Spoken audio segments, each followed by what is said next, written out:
Saving the Firefighter began its life as part of a MAP, which is a multi-author project. It was part of the Healthcare Heroes group. As a result, one of the requirements, besides being clean romance and just a romance, there needed to be a rescue of some kind since they were dealing with healthcare issues. Well, I had this character in mind anyway as part of the Wildstone series, and it seemed like the perfect option to bring in a Dee Dee connection. Dee Dee may someday get a book of her own. I'm anticipating that at some point in time. But in this particular point, I needed the rescue to take place from a guy who's got double skills. He's a firefighter, part of the volunteer firefighter group that's in Wildstone, which I mentioned. If you listen to the reading for Ghost of an Inheritance, you'll know that they've got 500 acres, there's a village, there's a castle, and so there's a need, and they're surrounded by trees. Forests in northern Washington, lots of trees are needed. And so he's a tree guy. That's his day job. He cares for their trees as the forester for the Savage family. But he's part of the volunteer firefighter group, and he's also an EMT. So that gives him some great skills that can come into play, but aren't necessarily a requirement. I mean, you don't have to be an EMT to be a forester. You don't have to be a volunteer firefighter. He does that because that's the kind of guy he is. Trace is just a wonderful man.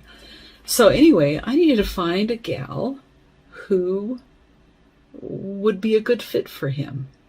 And when you're dealing with a novella, you need to either find a way to make time pass really quickly or a short period of time, or you need to have the characters already know each other. And so that's what I did. This is people who knew each other in school before Trace experienced a tragedy that required him to move away. Saving the Firefighter, written by Donna K. Weaver, narrated by Vicki Pierce. Chapter 1. Brooke Howe stood with the other mourners at the graveside ceremony, her heart a mess of contradictions. Her father's sudden death had shocked everyone, especially her. How could a vibrant man who'd been such a controlling force in so many lives be gone? You won't have to fight to live your life your way anymore. A stab of guilt struck her. The tears, which had been threatening all morning, the ones she'd barely kept at bay, flowed down her cheeks. The terrible sense of loss overwhelmed her defenses. Her body shook with sobs, loud enough she knew people were turning to look at her, but she couldn't make the bawling stop. Rather than disturb the service further, she turned and stumbled away. Audrey followed, of course, and put her arms around Brooke. She buried her face into the older woman's plump shoulders. The housekeeper had been the closest thing to a mother figure that Brooke had known. Well, as close as her father had allowed. "Oh, baby, it's going to be okay." Audrey rocked a little as she spoke and then hummed the tune of an old hymn. Gradually, Brooke's crying slowed and finally stopped, leaving her with a bad case of hiccups.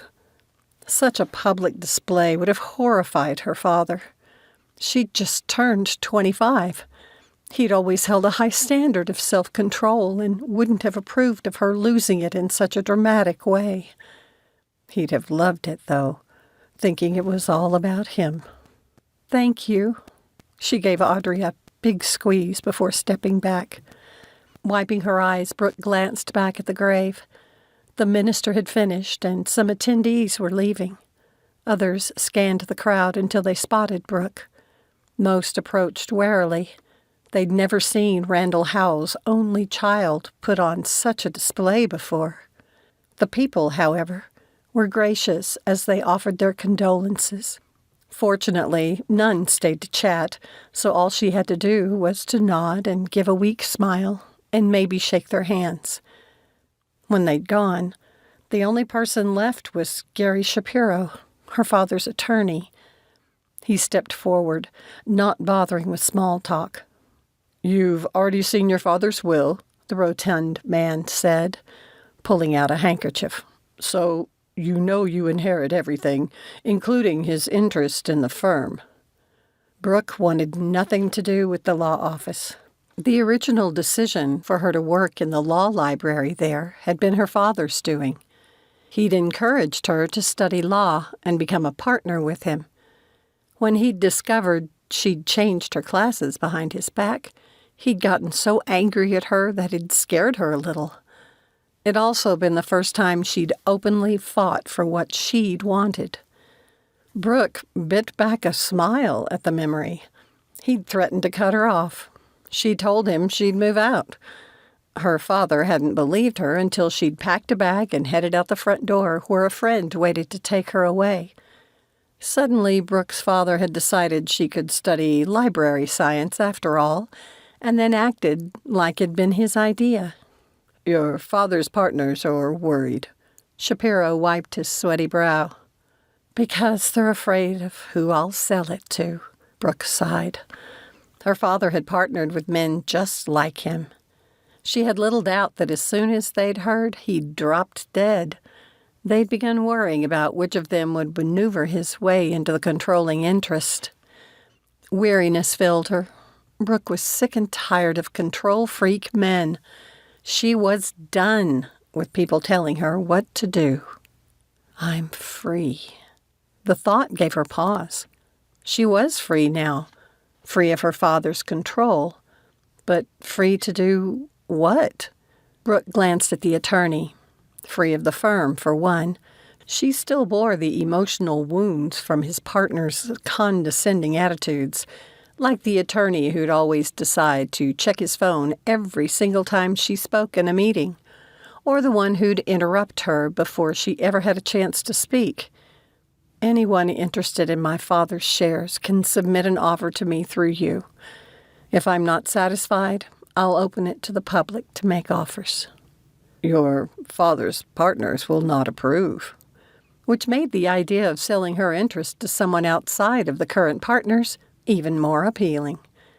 After 3 years of putting up with the bunch of misogynistic jerks and their condescension, Brooke enjoyed having a little power for once.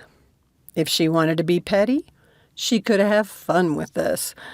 It'd serve them all right if she were to find a powerful female attorney to sell the controlling interest to. But she wasn't like her father and would feel sorry for any woman who had to work there, even bossing them around. "It's up to them. I'm only interested in the highest bid.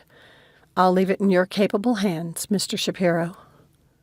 Brooke took Audrey's arm. "Let's go." The ride home was a silent one. As a distraction from so many emotionally charged thoughts, Brooke focused on her driving and put her attention on a more practical issue, leaving her job at the law firm. When they got home, she would send the HR director an email. Audrey fidgeted. Something was bothering the housekeeper. She only did that when there was something she wanted to say, but wasn't sure she should. The dear woman had acted like this a lot when Brooke had been in high school and wanted to attend an event, but her father wouldn't let her go. Like that school dance when her friends had talked her best friend Trace into climbing the tree by her bedroom window to carry her down. It'd been raining when they'd returned, and Audrey had secretly cleaned Brooke's room the next morning. A rush of gratitude filled her, and she had to blink her eyes to see the road. "Oh, Audrey, what would I have done without you all these years?" The older woman's face softened. "And that is exactly why I stayed after your mama had to leave." The shock of the words made Brooke freeze. It was a good thing they'd stopped at a light. Her dead mother had been a forbidden topic in the Howe home for as long as Brooke could remember. "You knew her?" "She hired me, hun, and was the sweetest, kindest young thing. She was only 20 when she had you. On her birthday, no less. And she loved you fiercely." Behind them, a car honked, and Brooke pulled ahead. Audrey didn't say more, but she fidgeted in her seat. Even worse, the facial tic that only appeared when she had something uncomfortable on her mind appeared. The housekeeper's nervousness was unsettling, what with Brooke's father being gone. In the past, it had only ever centered on Dad. Why would Audrey be anxious about saying something now he was gone? After pulling into the 3-car garage at the back of the old Victorian home, they entered through the kitchen. Out of habit, Brooke opened the fridge, but none of the food appealed to her. It held leftovers from the wake they'd held for her father the night before. She sighed and turned to glance around the room. When they'd planned the funeral, she hadn't wanted a bunch of fake people in the house afterward. Now it echoed in its emptiness. Why did it feel so different? It was Wednesday. Neither she nor her father would normally have been home this time of day. It was like the house knew its owner was gone. The weight of his absence pressed on her. He'd had such a powerful personality. Brooke might have resented how he'd tried to control her life, but she'd always known he loved her. How could he be gone? "Brooke, honey, I need to show you something." There it was again. She turned to face Audrey, as curious about the oddness of the woman's tone. She carried about her a sense of anticipation and worry. "What is it?" Brooke asked warily. "I need to show you something upstairs." Audrey didn't wait for a reply, but left the kitchen. When the housekeeper headed for the stairs leading to the attic, Brooke stopped. They'd lived in the old house since she'd been a little girl, and the attic still held stuff left by the previous owner. She'd only been up there once with her father when they'd first moved there. The dusty attic with its dim lighting had creeped her out. She'd never returned. "I'm not going up there." Audrey heaved out a breath and turned to face her. "I've told you more than once that I've cleaned it. It's a completely different place now. Besides, I was just up there on your birthday." The woman arched her brows, like those words held some significance. But what? Because she'd gone up there recently? Or because of when she'd been there? "Why would you go up there on my birthday?" "Come with me, and I'll show you." Audrey held out her hand, a pleading look to her eyes now. Whatever it was must be important to her. Brooke nodded. Audrey led the way. When she turned on the light, Brooke felt like she'd stepped into one of those home improvement shows with a before and after. No longer the dusty and cluttered room of Brooke's memory. The housekeeper had worked her organizational magic on the area. She'd even set up a comfortable little sitting area under the only skylight. Wow! Brooke went to the recliner. A novel sat on an end table she remembered had been in her father's office years ago before he'd remodeled it. "Do you come here often?" "Are you asking if I come up here to eat chocolates and read when I should be working? You should know better. However, I do take my lunch break up here most days. Now, I want you to look at this." Audrey led the way to a spot behind a bunch of boxes. They'd been stacked in such a way that someone standing at the door couldn't see there was an opening. The boxes formed a wall for what amounted to a small room within the attic. Curious, Brooke stepped into the space, which was about the size of her father's large walk-in closet. The area held a cedar chest and several shipping boxes of varying sizes. One with no lid sat on a table and was filled with envelopes that appeared to be used. Was Audrey a collector? Brooke's gaze shifted to the address on one written with beautiful penmanship. She blinked. It was addressed to her, care of Audrey. What the... She snapped her mouth shut, her mind going in several directions all at once. Were all these addressed to her? Who had sent them? Had Audrey been keeping them from Brooke? "They're from your mother," the housekeeper said softly. "She sent them to you through me. In the beginning, your dad told me to throw them out, but I couldn't do it. So I told her to send them to me, and I'd keep them to give you later." Brooke took a step back, feeling a little lightheaded. She was already tired. She hadn't slept well since her father's death. The fatigue must be making her hear things wrong. She met Audrey's gaze. "My mother is dead." "No, hon. Your mother is very much alive. Your father told you that lie when you were little so you'd stop asking for her." The room swayed, and Brooke put a hand on the table to steady herself. For as long as she could remember, she'd longed for a mother. Only Trace had understood just how much, because his own mother had died when he was young. Your mama was a lot younger than your dad, and she was like this bright light in any room she walked in. She drew people to her because she noticed them, really saw them, cared about them. She had a gift for telling when they were hurting. "Like you?" Brooke asked almost automatically as she tried to settle on what to feel of the many emotions bouncing around inside her, like excitement and frustration and anger. "Yes, like me." Audrey shifted to face Brooke. "Your mama is the one who helped get me and my kids away from my abusive first husband. She always saw things about people that your father never did. But she was a free spirit, and you know how your dad was, all prim and proper with everything in its place. He tried hard to dampen her bright light." Audrey's voice had turned sad. "It about killed her." The thrill of excitement at hearing her mother still lived drained away. She'd left by choice? So she just left? Of all the emotions, bitterness finally won out and soaked Brooke's words. She glanced at the packages, her lip curling. Why didn't she take me with her? She tried. Your father wouldn't let her, and he used his legal connections to stop her. Your mother would come to your preschool to watch you play. One day your dad came early to pick you up and saw her there. Later, I overheard him talking to one of those private detectives he used for the really nasty divorce cases.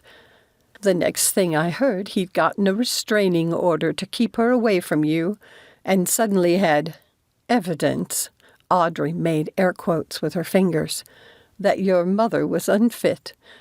I'd have quit then, but I'd promised your mama I'd stay to watch over you. If your father had known, he'd have fired me." Staring at the box of envelopes, Brooke rubbed her temples. Though controlling, he'd been a loving and attentive father.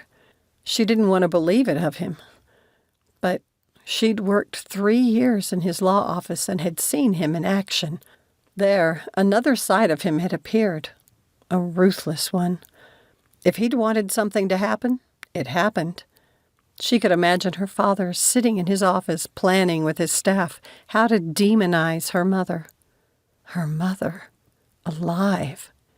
And she hadn't abandoned Brooke by choice. What is all this stuff?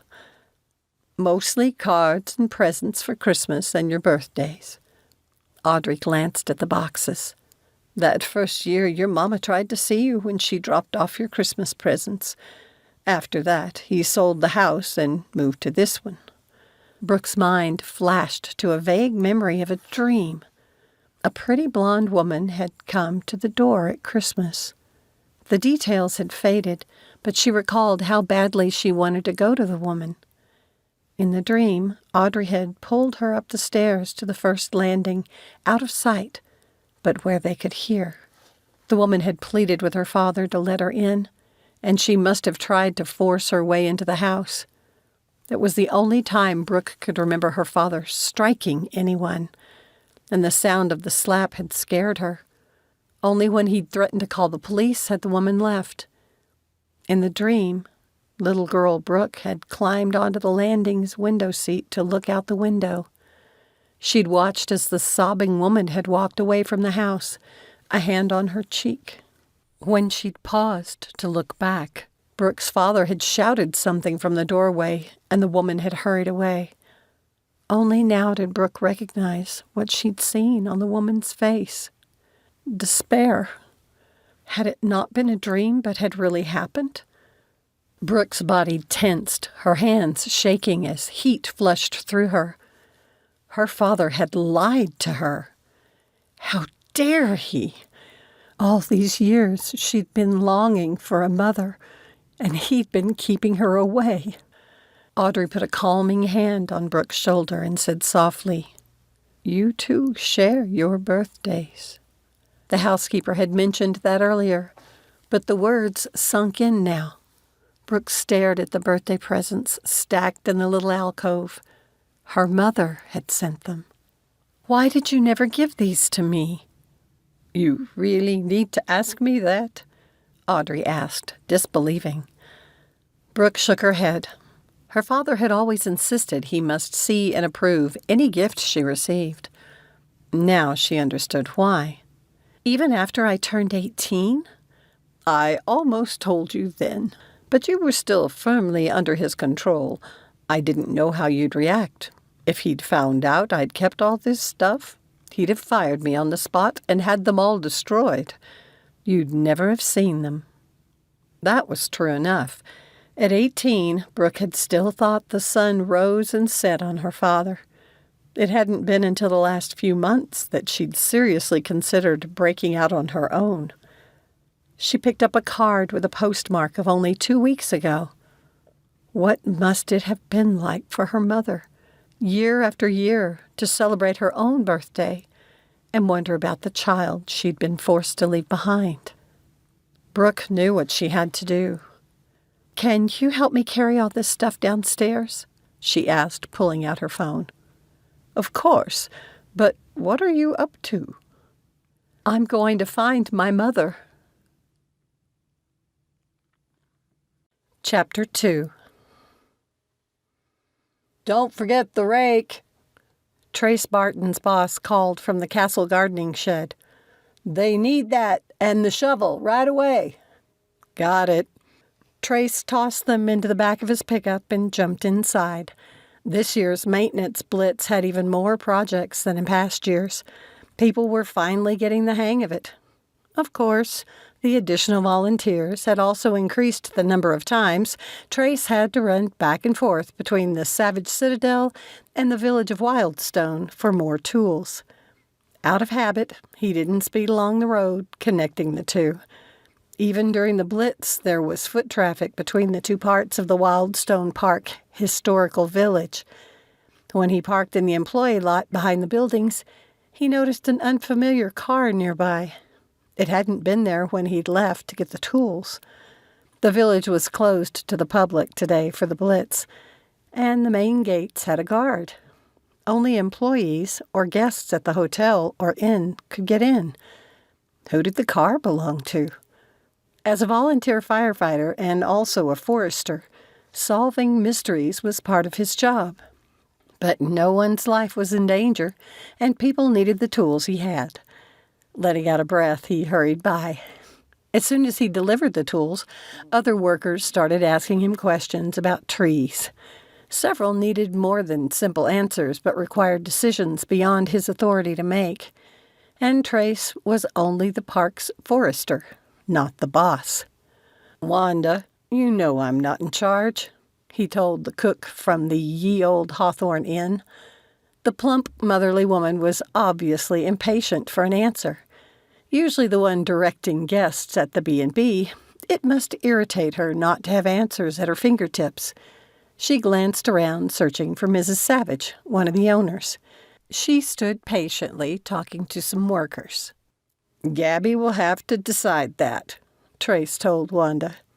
"She's already busy," But she has the power to decide, and I don't. Believe me, if I did, I'd let you have whatever you wanted." Chuckling at her expression, Trace pointed toward Gabby.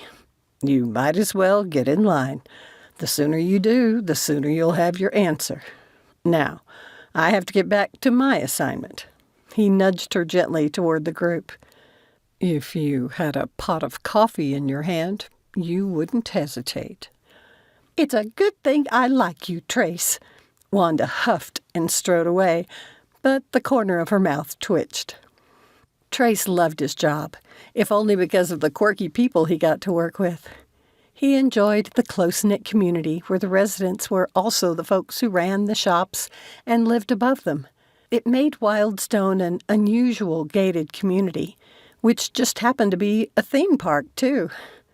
Unfortunately, Trace didn't run a shop, and the village didn't have any apartment buildings. Someday, he'd figure out a way to live here, too, instead of 30 minutes away in pain. He headed back to the trees lining the perimeter of the village, where he'd been doing some pruning. He'd have to push the savages to settle on either a small tool van or another shed for this part of the park.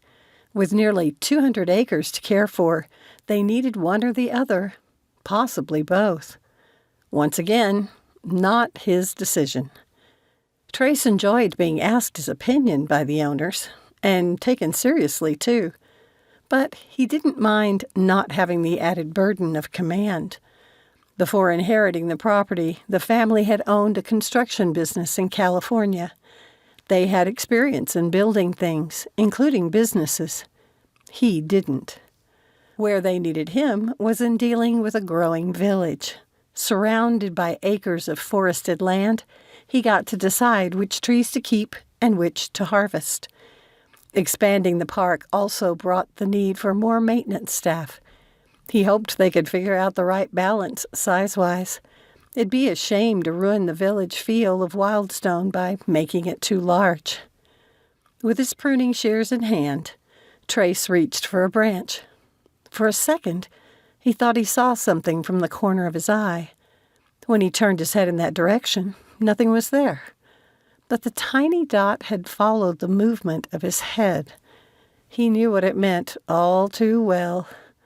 The beginning of the blinding, zigzaggy lines of a migraine. He closed his eyes, and the spot seemed to pulse. So far, he only had pressure in his head, not pain. Would he be lucky today, and it would stop at that? Regardless, the stupid blinding line would grow and expand, making it hard for him to see what he was doing. Trace didn't have time for it today. The best way to deal with a migraine was to find a quiet, dark place and lie down until it passed. That wasn't happening during the blitz. He kept his eyes closed and covered them with his hand for a couple of minutes, hoping it would help. Sometimes the zigzaggy line expanded quickly, showing it'd be a brief episode. On other occasions, it took its own sweet time and lasted an hour or more before allowing him to see properly again. "Are you all right?" a familiar feminine voice asked. Thank heavens for Dee Dee. But she'd been helping Gabby to oversee the blitz and didn't have time for this either. Still, she'd been his ninja massage therapist since he was 17, and as she was here, "It's just another migraine. I need your healing hands. Please work your magic."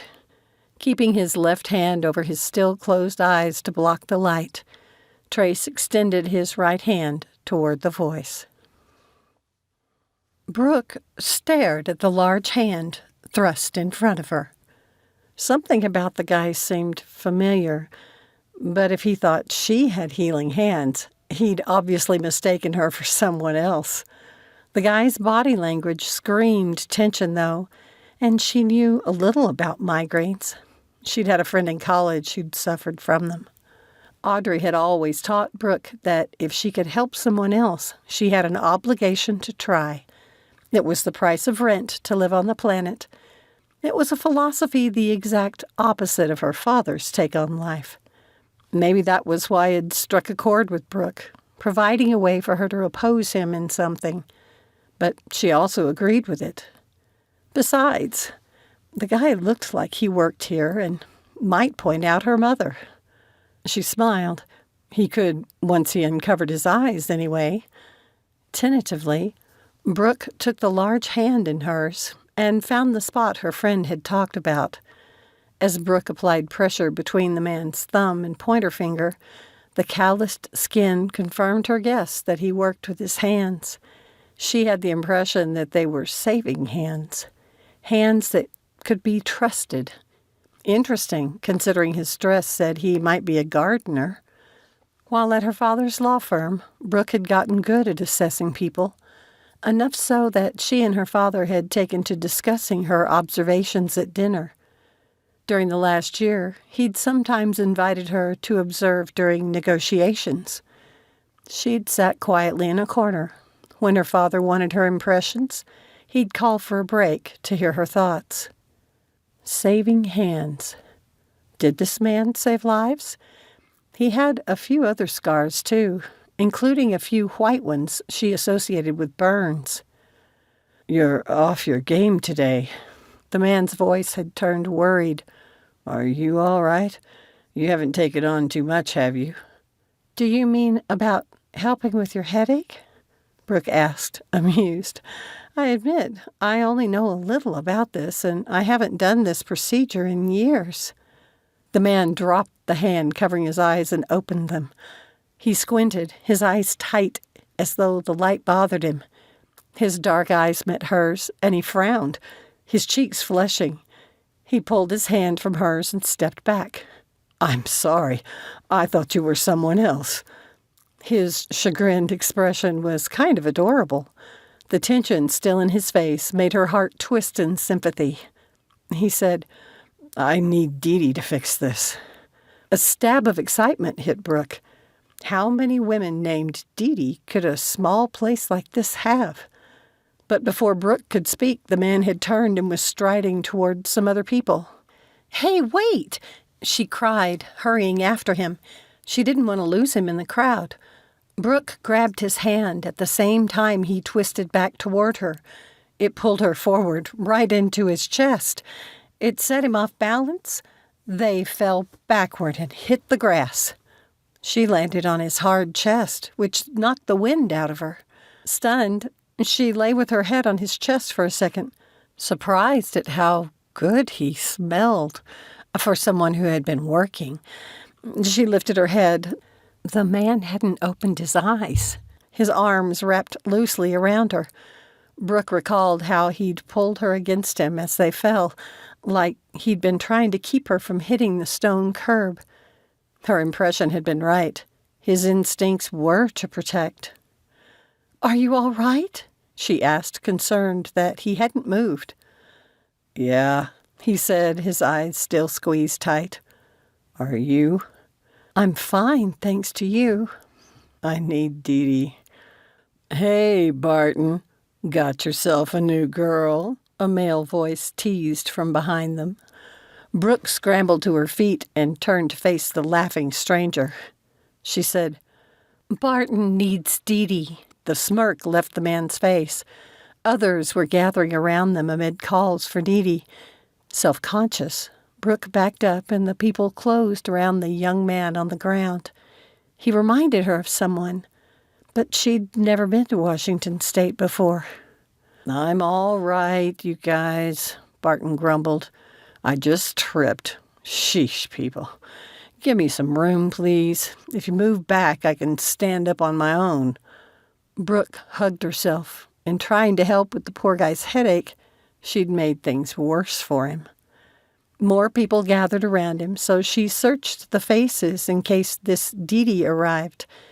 Stepping back further, Brooke bumped into something. It was a bench. She stepped onto it for a better view. On the other side of the grassy area, a woman hurried over.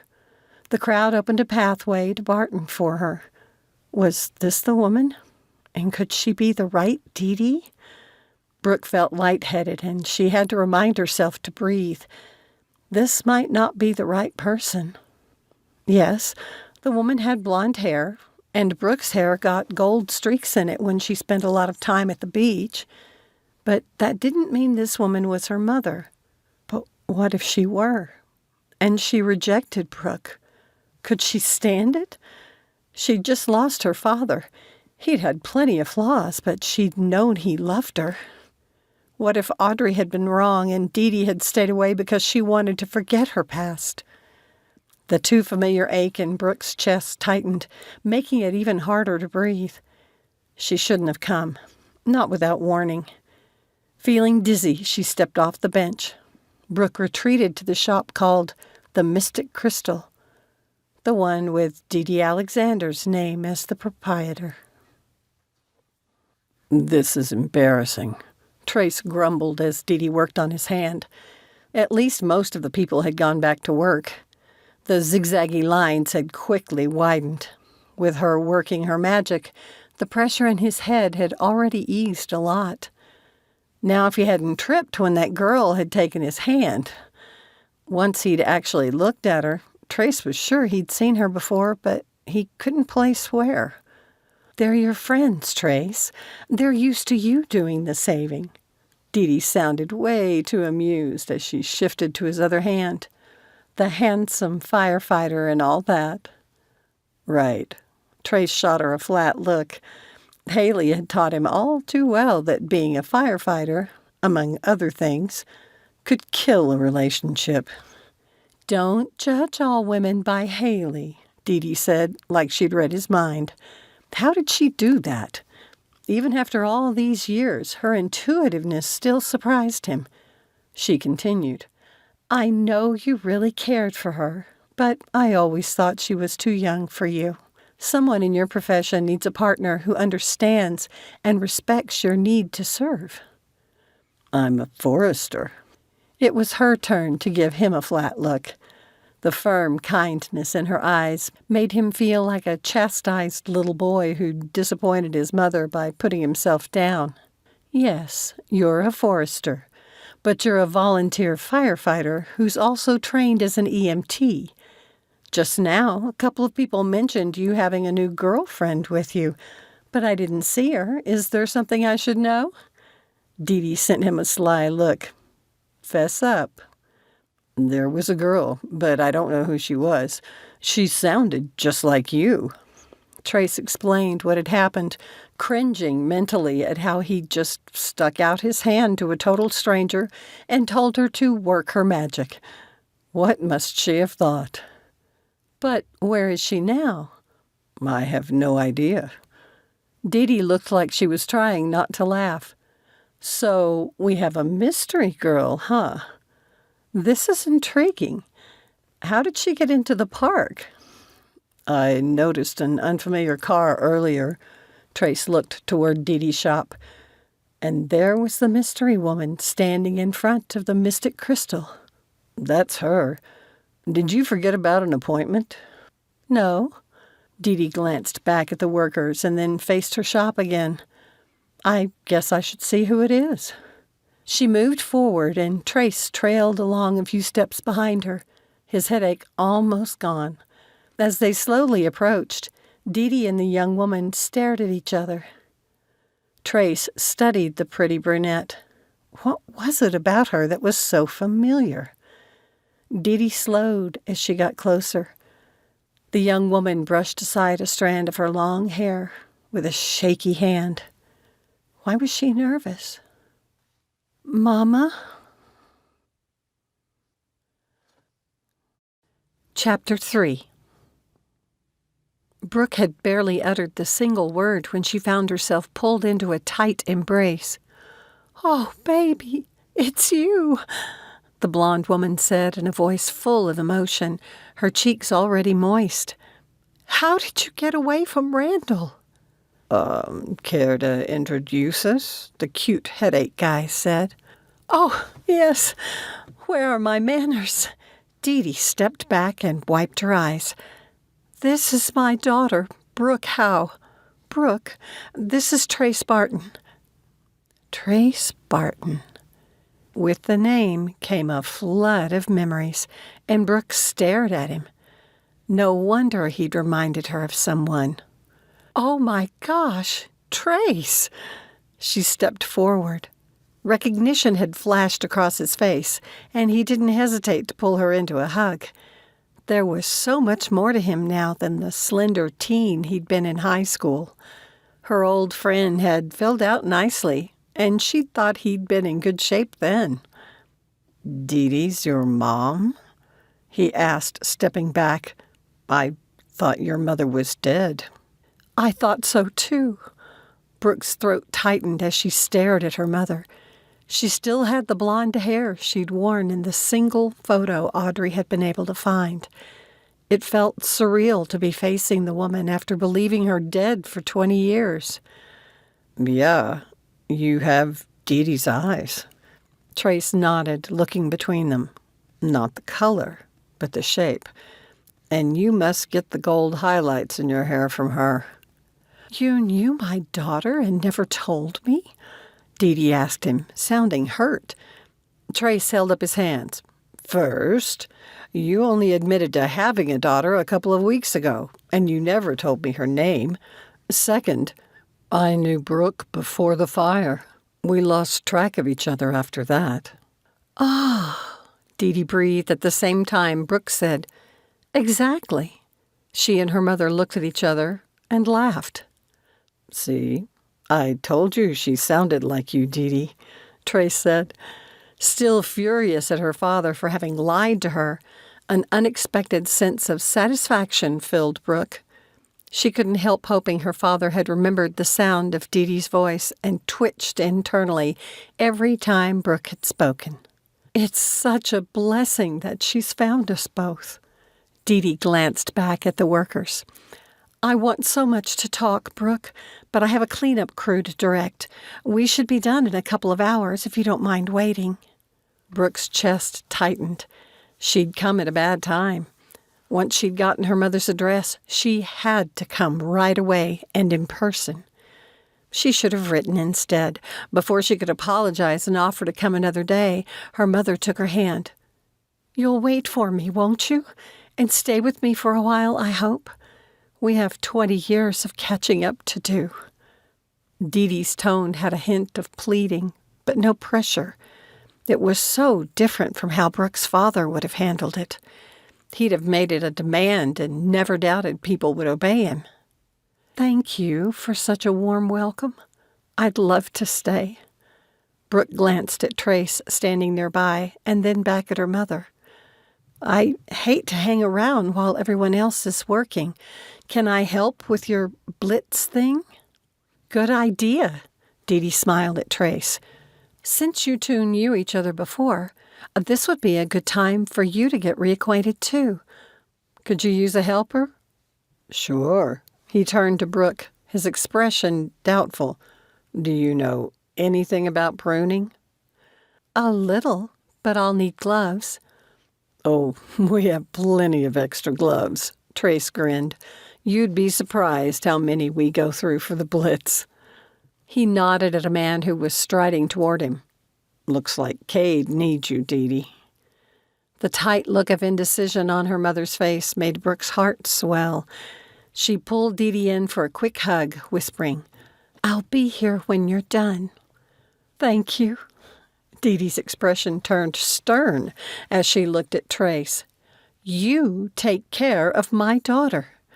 He responded with a mock salute and a cheeky grin. No signs of his earlier headache. Dee Dee hurried off. "This way." Trace put his hand lightly on the small of Brooke's back. He used to do that when they knew each other before, walking through a crowd.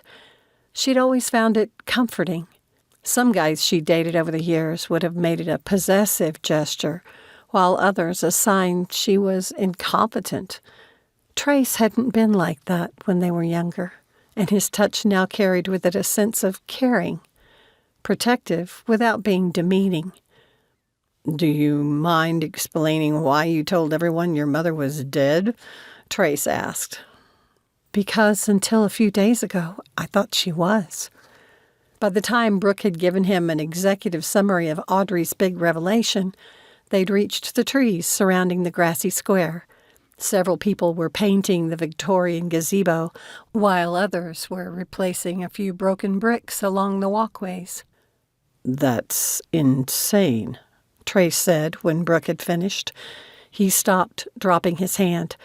"Your dad always came off as stiff and controlling, but to lie to you about something like that, it's harsh." Brooke's jaw clenched and the familiar lump formed in her throat. She was a long way from making peace with what her father had done. She was already emotional from meeting her mother, and Brooke didn't want to lose it completely in front of Trace. Besides, the workers kept shooting surreptitious glances at them, hopefully not because of the way she'd tumbled with him earlier. The memory of how wide his eyes had grown when they'd fallen made her choke back a laugh. It lightened her mood, and she was able to push back the anger at her dad. "What's the joke?" Trace asked, tilting his head as he watched her. Brooke explained. "That was a little awkward," he said with a chuckle, his neck darkening. "Now, let's get you those gloves." Trace jogged over to a box and rifled through it before returning with a pair.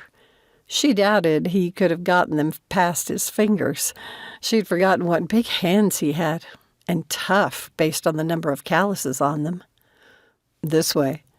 He headed to some trees. "You see those smaller branches in that bin over there? Use them as a guide while you cut this other pile to match." Trace gave her a hand printer. As they worked, Brooke watched him. Despite his height, he'd always been gentle and used to give the best hugs. It'd been his way of offering comfort. She thought back to that time he'd been talked into sneaking her out of her house. She'd been a freshman, and it would have been her first high school dance. She'd been dying to go, and at first her father had reluctantly agreed.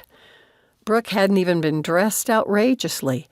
She had some discreet hair feathers woven into small braids, statement tights, and boots. Maybe it'd been the Taylor Swift skirt that had set off her father. Regardless of what had triggered him, he'd taken one look at her and told her she had to cancel her plans. No amount of arguing would change his mind. Sobbing, she'd run back up the stairs. Trace had been part of their group of friends. When Brooke had called her best friend to let her know of the change of plans, Heather had said Trace would sneak her out. At the memory, Brooke laughed, happier than she'd been in weeks. Trace had forgotten how much he loved the sound of Brooke's laugh. How had he been friends with Dee Dee for so long and never picked up on the similarity? Maybe he'd shut it out, just like he'd done with everything about his life back in San Diego.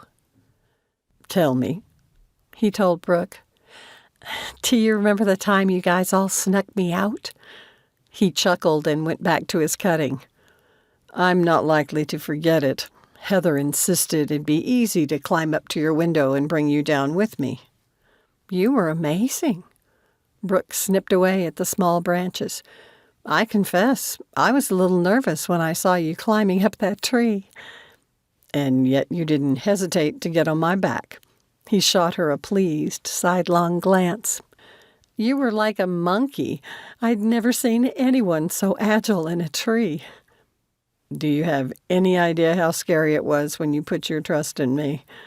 Trace shook his head, but couldn't stop grinning at the memory of her arms around him, her head resting on his shoulder, or when she'd pressed her lips against his cheek just before she'd released him and jumped off. "If you were nervous, you sure hid it well." Brooke picked up the pile of branches she'd accumulated and carried them to the bin. "Do you guys chop these into mulch?" "Not those smaller ones. They use them as kindling for the fireplaces at the castle. There's a big wood shredder for the medium-sized branches. Makes great mulch to use around the plantings in the village and the citadel." "What's the citadel?"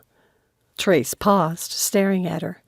"You drove here and you didn't notice the signs for the Savage Citadel?" "Well, I saw them, but didn't pay attention. I was focused on following the GPS." "Wow. The picture of the castle on the billboards is real, and it's like half a mile away.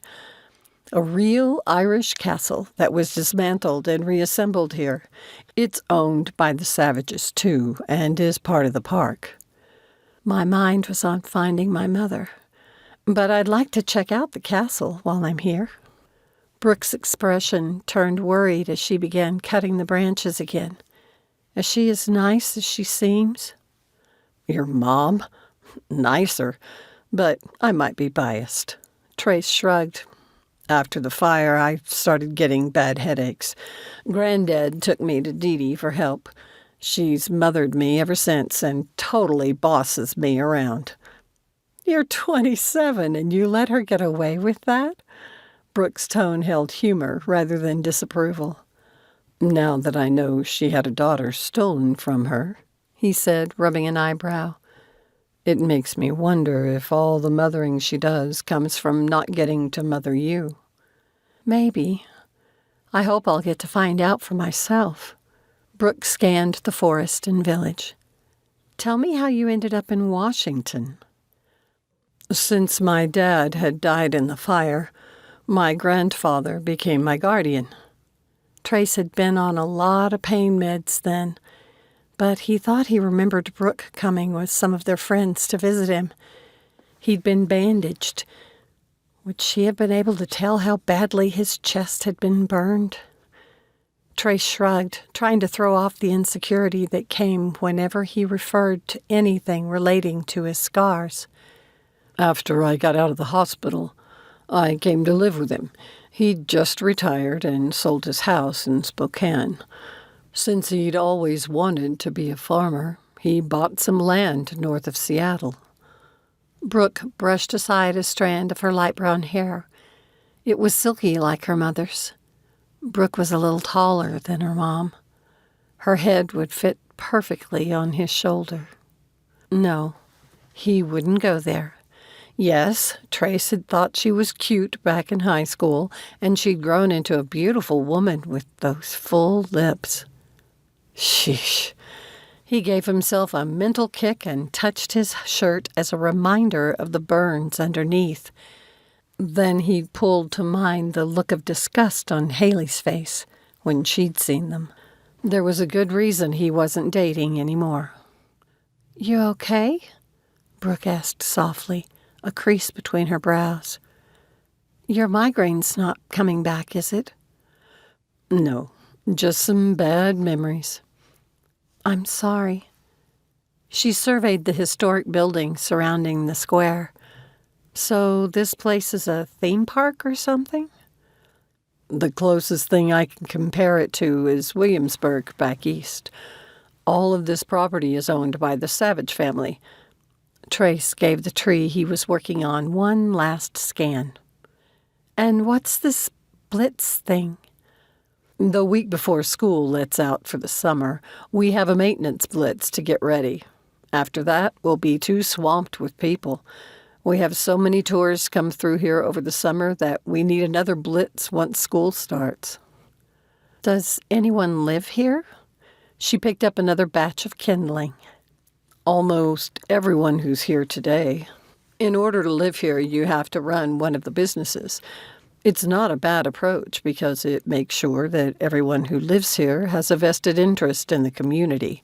The theme park is only open 4 days a week, so almost half the time, Wildstone really is just a little village. Of course, the Citadel always has guests, which helps to drive foot traffic here. Trace glanced around fondly. I don't live here, but I'd like to. It'd be fun. Do you have places to eat? Yes, and the food's great. We're all meeting at the restaurant after the blitz. I'm sure Dee Dee will want you to come. I don't want to impose. Did you not see the look on her face when you called her Mama? Trace came to stand beside Brooke. I haven't seen her this excited in... I can't remember her being this excited about anything. Will you stay for a while? Yes. Brooke looked at Trace, and the warmth in her eyes made his pulse quicken. Excellent. Chapter 4. A couple of days later, the sound of voices downstairs pulled Brooke from a dream. It was already fading, which was a shame. She was pretty sure those large hands wrapped around her waist from behind had belonged to Trace. Humming, she stretched, wishing she could stay a little longer in the comfortable bed. By the end of the blitz and the community dinner that had followed, she'd been drop-dead exhausted. The only thing that had kept her awake had been knowing she was sitting beside her mother. Her mother. Brooke hummed, thinking of yesterday. It rained, and the two of them had only ventured out to attend the quaint village church. They'd spent the rest of the day snuggled in front of Dee Dee's electric fireplace, sipping hot chocolate and talking. Brooke now knew a lot about her mother's current life. Dee Dee had given a quick tour of her shop and talked about crystals and what it was like being a massage therapist. And Brooke was glad to learn about all that. But she wanted to know more about the time her mother had been married to Dad, about what it had been like to be forced to leave her child behind. Brooke told herself to be patient.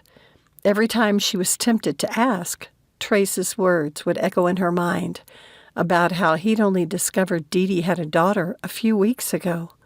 If they'd known each other for years and she'd barely opened up about it, the topic must be a touchy one. After rising from the bed, Brooke went to the window overlooking the cute village square. The businesses looked like real antique homes that must have been moved to the village. It gave the place an eclectic and pleasing feel. She could understand why Trace wanted to live here. Down the street to the left ran the road leading to the Citadel, which Brooke hadn't visited yet. Only horse-powered carriages were allowed on the roads on the days the park was open to the public. Any deliveries or employee comings and goings had to happen before visitors arrived or after the park closed. An old pickup truck slowed to a stop, and Dee Dee's now familiar figure approached it. Brooke recognized Trace as the driver. Her mother had mentioned taking early morning walks.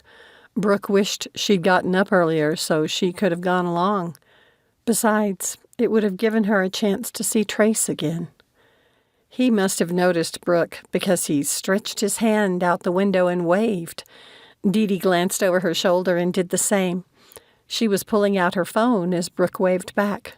When hers rang, she laughed and hurried to answer it. "I see you're awake, sweetheart," her mother said. "I hope you slept well." "Wonderfully. I won't be gone long, but I didn't want you to wake up to an empty apartment." "Thanks." Brooke opened the closet to get her clothes for the day, the phone held in place on her shoulder. "Can I walk with you tomorrow?" "I would love that." Her mother's tone carried so much emotion, Brooke had to blink. "I'll get cleaned up then and be ready for the day." "All right, sweetheart." Dee Dee ended the call. Brooke showered, wondering how different her life would have been if she'd been raised by her mother. Several times Dee Dee had made gentle hints about how glad she was to have Brooke there, and that she was welcome to stay as long as she liked. Her father would not have hesitated to demand it, and if she'd found the nerve to refuse, he'd have manipulated her emotionally or tried to sway her financially. Had he done that to her mother? Brooke was still thinking about that when Dee Dee stepped into the apartment a while later. "Why did you leave?" Brooke blurted out, immediately wishing back the words at her mother's stricken look. "I'm sorry. That didn't come out right. Audrey told me about the restraining order.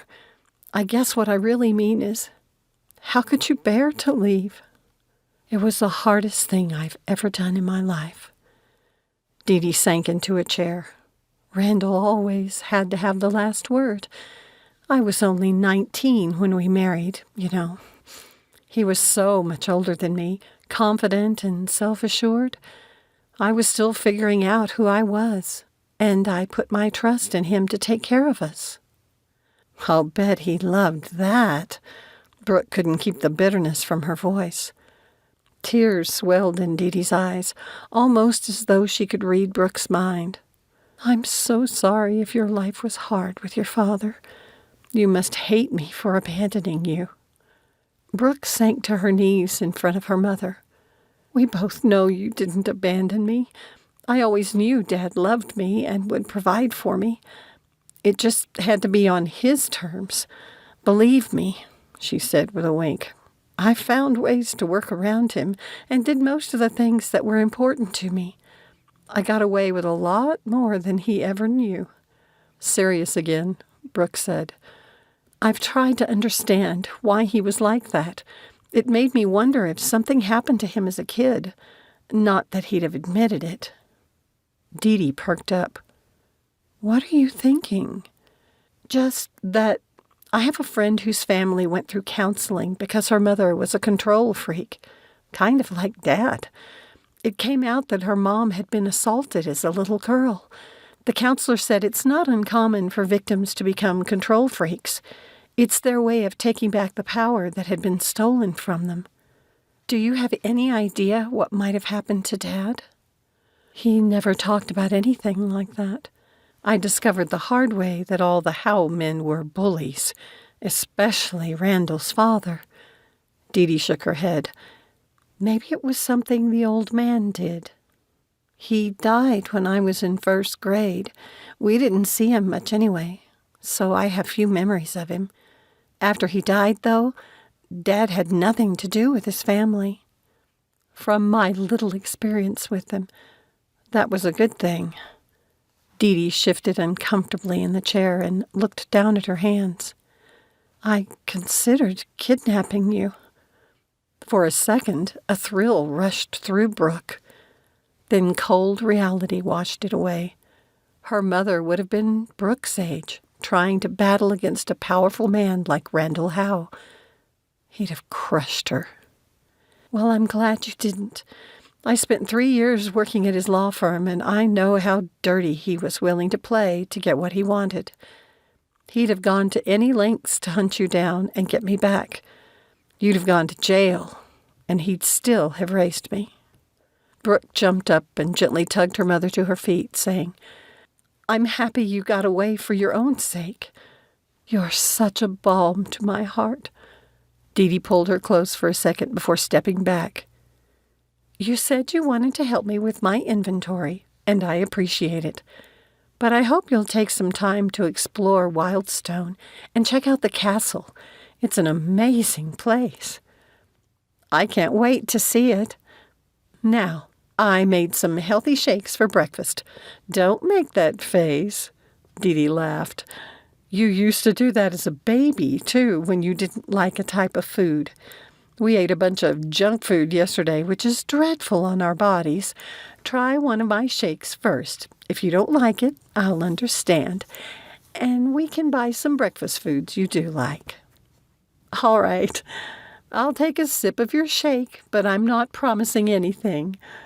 Brooke linked their arms, and they headed to the kitchen. "I think it'll be fun to explore this place. But I'd like to learn about all these crystals and rocks and stuff that you use for healing.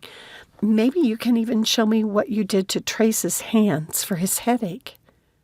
"I keep telling him he needs to see a doctor about them." A crease appeared between her brows. "His headaches are getting worse and coming more often. The best I can do is ease the symptoms. Something else is causing them. I don't know if he'll listen to me, but I'll try to encourage him to see a doctor if the topic comes up."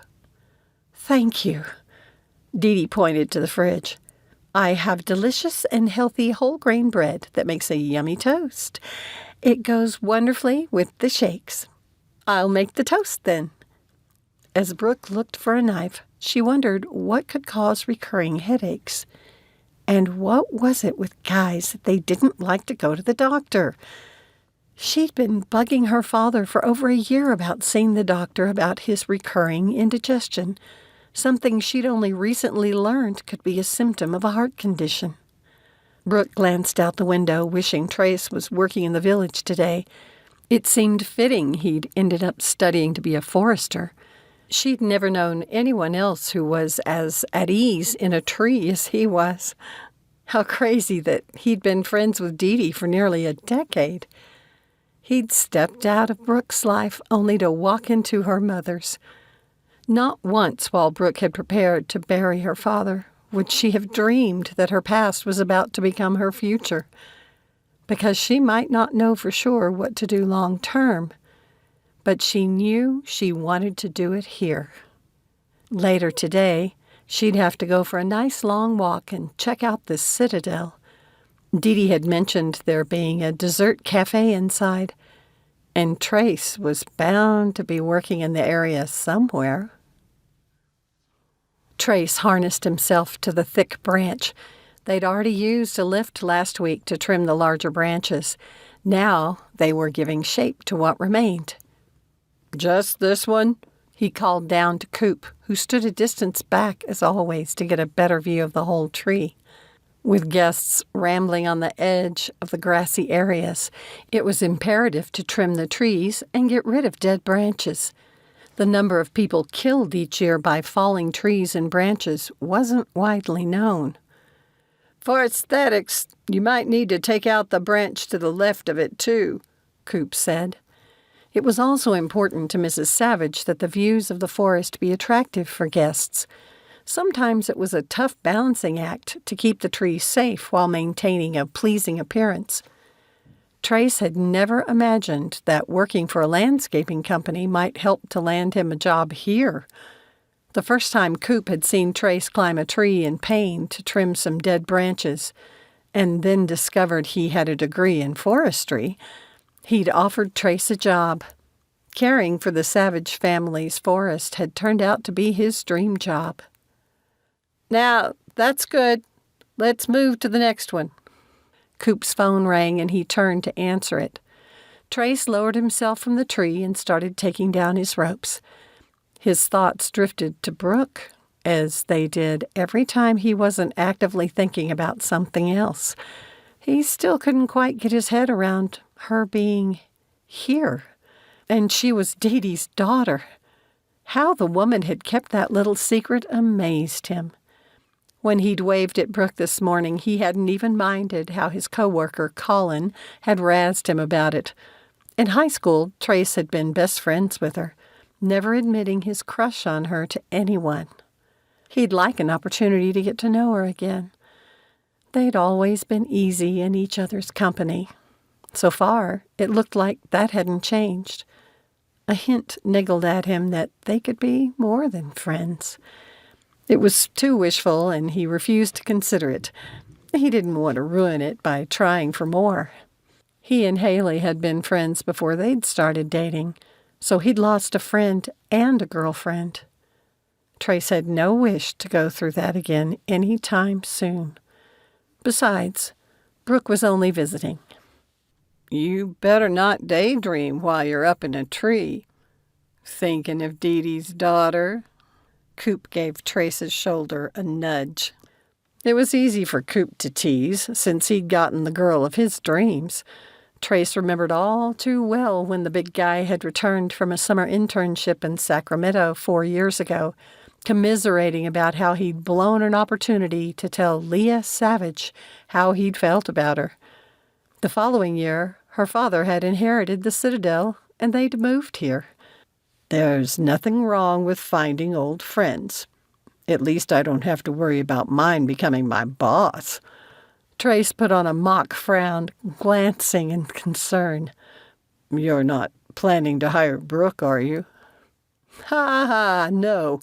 But her mother might, from something Dee Dee said." Coop arched his brows, looking thoughtful. "Isn't that something, her having a daughter who suddenly appears? That's one story the entire village is dying to know about. And then you knowing her secret daughter? No wonder you and Dee Dee are such good friends. How long have you known?" "That's the weirdest thing. Until last month, when Dee Dee let it slip, I didn't know she had a daughter. When I knew Brooke in high school, she thought her mother had died." Trace held up his hands. "I won't say more than that. Not that I know much more, but it's Dee Dee's story, and she's the one who has to decide how much she's willing to share with everyone. Well, you know how people are. She'd better take control of the story or other folks will put their own spin on it. I've already heard one guy saying Brooke is Dee Dee's love child she gave up. Love child? No, I've met her father, and he was a prominent attorney. Trace picked up his gear and the chainsaw and headed toward the next tree on the list. He called over his shoulder. Let's get this done. I can only do so many of these in a day before my calves give out. There's only one left. Roger wanted some of those branches off, Coop said, catching up quickly with his long stride. What the... Dang that kid. Trace sprinted toward the line of trees where a boy of about 10 was up the tallest of the colorful madrona trees in that little grove. The multicolored trunk was always a draw to guests, but no one had tried to climb it before. Look at me! I can climb too! The boy waved to them at the same time he moved one of his feet to a higher branch and slipped. Call Tom and get a crew out here. Trace shouted to Coop and ran even faster. Chapter 5. I have a massage client coming, Dee Dee said, arching her back. Now would be a good time for you to do some exploring. You mentioned going to Highly Confectious. Isn't that a fun play on words? You'll have to ask Leah the story of how she came up with it. It's a delicious courtship tale. Speaking of delicious, Leah includes healthy options on her menu. It'll be my treat. What would you like? Brooke patted her pocket, which held her phone and cards. Tell Leah to surprise me.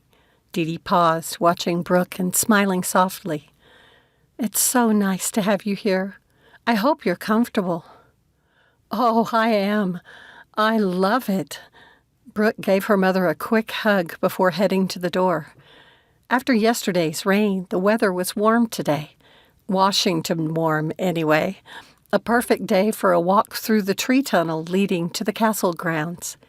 Having received such a loving welcome by her mother, and finding Trace again, Brooke had little desire to keep the home she'd shared with her father. With Audrey agreeing to look after the house, Brooke could take her time deciding what to do permanently. She pulled out her phone as she walked toward the castle and dialed the older woman's number. How's it going? Audrey asked, her voice full of anticipation. Is she really this nice? Brooke had asked Trace the same question, but she kept waiting for another personality to appear. She'd seen her father put on a kind face for people before turning piranha in the courtroom. The duplicity had always made her uncomfortable since her own nature was open. What people saw in Brooke was Brooke. Her biggest fear had been that she'd find out Dee Dee was two-faced like Dad. Oh, honey, I've always thought you were just like your mother. You have a tender heart, and it shines right through your eyes. Oh, thank you. I'm sorry I couldn't tell you more when I called the other day. Have you decided what you're going to do? Hubby wants me to retire. Are you okay to still look after the house until I decide what to do? Of course. Brooke walked through the gate separating the two parts of the park and came to a stop, taking in the vista. Oh, wow. Audrey, you need to see this place someday. There's this huge open space of lawn in between a stone gatehouse and a real Irish castle. There's even a small farm and a stable with horses and carriages and everything. If I can talk my hubby into coming, I will. Brooke found her attention drawn to the tree line. A tall man stood talking on his phone. Coop. He'd shown up at the end of the blitz. She'd been trying to remember the names of all the people they had introduced her to. His was easy because she'd overheard someone tease him about the irony of being a giant of a man named after a car with a Mini in its title. Some boots came into view in the leaves of a tree, followed by the rest of Trace. He wore a bright red harness around his hips and slid down the trunk like someone rappelling. "Brooke?" Audrey asked, followed by a tapping sound on the phone. "Are you still there?" "Oh, yeah, sorry. I've been watching the castle's forester rappelling down a tree. It's fascinating to watch, and you won't believe who it is." "Someone you know?" "Trace Barton. You remember him, don't you? He was in the group of kids I hung out with in high school." "I'm not sure." Audrey hesitated. "Is he cute? Better yet, is he single?" "Yes to both," Brooke sighed. "I guess I should quit gawking at him. I'm heading to a dessert cafe in the castle. How cool is that?" "Sounds like you're having fun, hun. I'm happy for you. Let me know when you figure out what you're going to do about everything here." "Thanks for all you do for me." "It's been my pleasure. I don't like to speak ill of the dead, but your father was wrong to lie to you about Dee Dee." Someone spoke in the background, and Audrey said, "Sounds good. Sorry about that, hun. My hubby wants to go out for lunch. Enjoy your time with your mother." "I will, and thank you again." Brooke ended the call, still watching the two men. Trace had picked up his gear, and the men were walking along the line of trees. They both came to an abrupt stop. Trace dropped the chainsaw he was carrying and dashed forward, all the gear tied to his harness shaking as he ran. What was wrong? Brooke broke into a jog, scanning the trees ahead as she ran, hoping to see the problem. Then she could make out what they were saying. "Whoa there!" Coop called, staring up. Brooke followed his gaze, and her blood ran cold. A boy clung to the upper branches of a tree that must be at least 30 feet tall. "Let this man climb up and secure you before we bring you down." Coop's voice turned sharp, laced with concern as he said, "Don't try to climb down on your own." Brooke had always known Trace had fast reflexes, but his hands flew as he worked with ropes and links similar to the ones she'd seen in videos about mountain climbers. As she drew closer, he pointed a gun-like object with an orange thingy at the end and squeezed a trigger. It made a sharp sound like he'd fired a gun. Startled, she stumbled for a couple of steps but stayed on her feet. At first she thought Trace had overshot the mark because the orange object had sailed to a branch above where the boy clung. But then it went over it and dropped like a weight, with Trace feeding more of the fine rope attached to it. He'd tied a thick rope to the fine one and was pulling it along the same path. Then she understood. It must be to anchor him, and he needed it to be higher than the boy. Coop barely acknowledged her presence, continuing to say soothing things to the child, who was crying. "What can I do?" Brooke asked. "Don't get in the way." Coop shot her a quick sidelong glance. "Nothing personal. I've got the other volunteer firefighters coming." "What about the boy's family? Should someone let them know?" "Not until we get him down. I don't need hysterical parents telling Trace what to do." Coop raised his voice. "See how he's coming to you? He's a firefighter, so you do just what he says." The boy looked like he was struggling to breathe. "Is he hyperventilating or having an asthma attack?" Brooke asked, taking a step closer. "Shouldn't we get under to catch him if he slips?" "He's too high. From that distance, he could kill you if he landed on you wrong." Coop took her arm while putting his phone to his ear again and said, "How far out are you?" Brooke thought she heard someone say gatehouse. Then 2 grounds crew jogged into view from the back of the citadel. Others quickly followed from several directions, including some guests. By the time they reached Coop, Trace was nearing the boy. Brooke breathed easier. "All right, everyone. You need to give him room to come down," Coop called, signaling for everyone to stay back. "Make way!" a voice yelled from behind, and a silver-haired man pushed his way through the crowing crowd. "Nice you got here so quickly, Tom," Coop said. "Trace is almost to him." "A kid in a tree. Well, this is a first," Tom grumbled. We don't have equipment for this kind of thing. I'll have to talk to your in-laws. I don't like being caught with my pants down. We're lucky Trace was here with his forester gear. We were working on the trees. Something the kid said makes me think we gave him the idea." Coop shook his head, looking disgusted. Trace had finally reached the boy and was saying something to him while trying to position himself underneath him to give support. She couldn't make out the words. He had another harness and appeared to be trying to convince the child to put his arm through it. The boy shook his head, his eyes wide as he tightened his hold on the branch. His movements were so violent, though, that he slipped a little. Then everything seemed to happen at once. Behind them, a woman shrieked, "My baby!" The boy startled at the sound. With a little cry, he started to slide down the limb. Trace stretched out a leg which kept the child from falling further, but his position was precarious.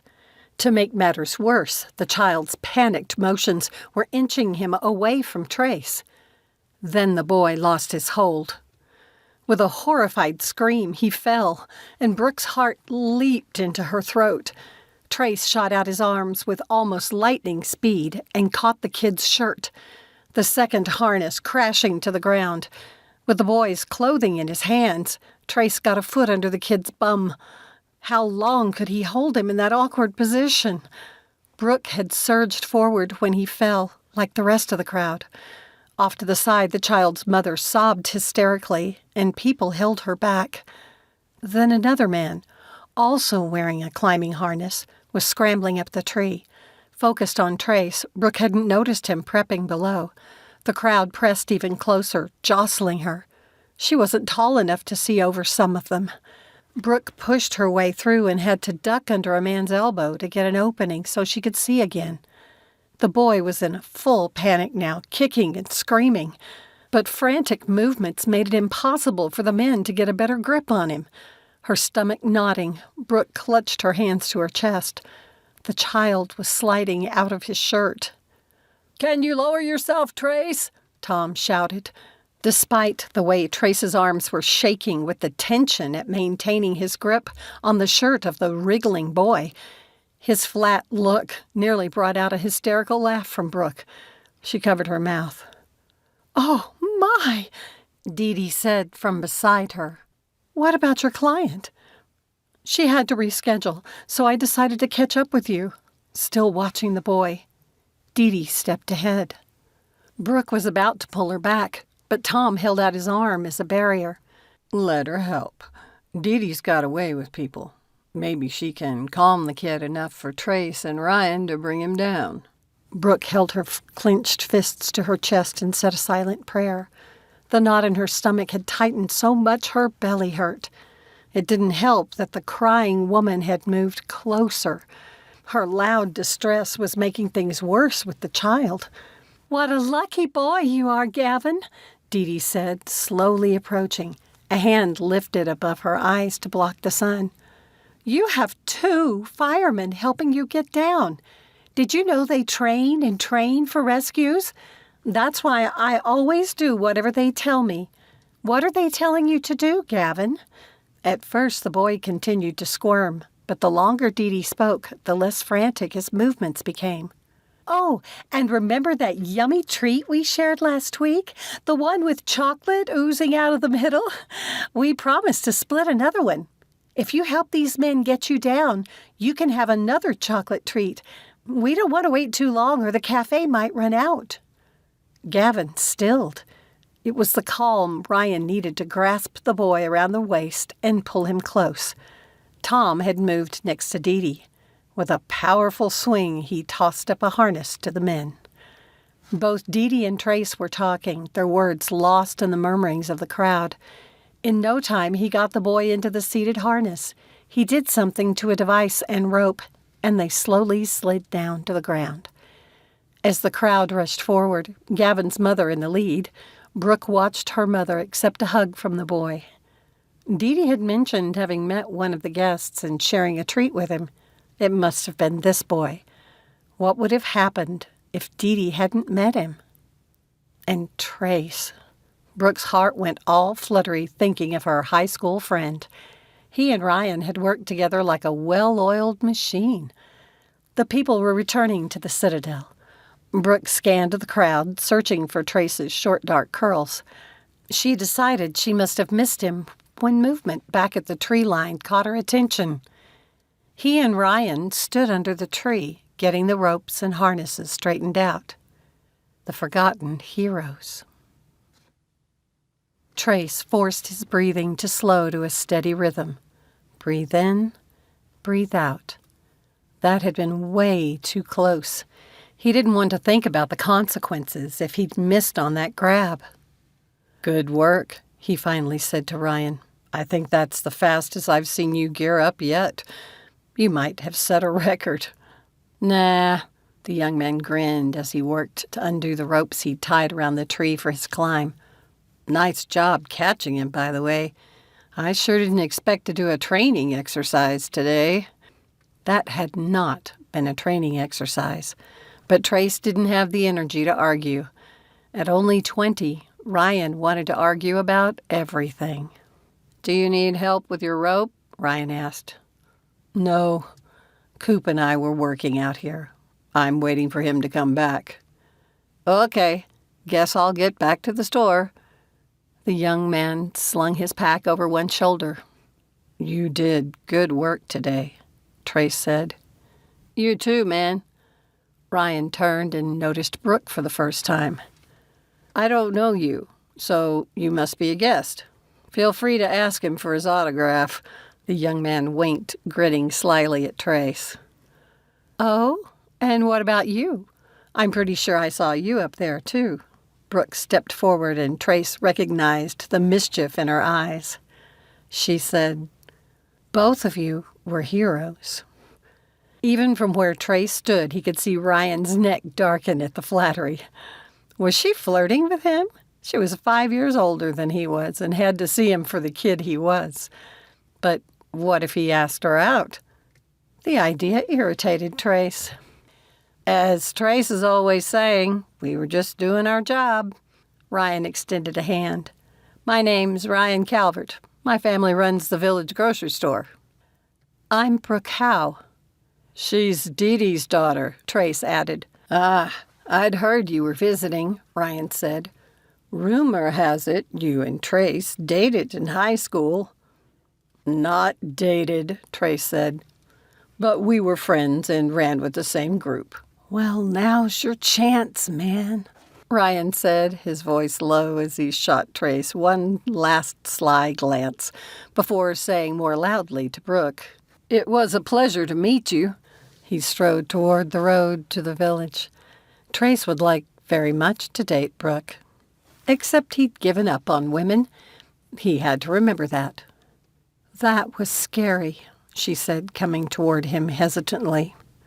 "Dumb kid." Trace started undoing the clips on his rope around the tree. "I think he must have seen me climb up with my ropes and safety gear and decided he could do it too." "Without safety gear?" "Exactly. I'm surprised he made it so high." "You're bleeding." Worry flashed across Brooke's face as she pointed at him. "Where?" Trace held out his arms and began examining them. "Here." She touched the back of his right arm.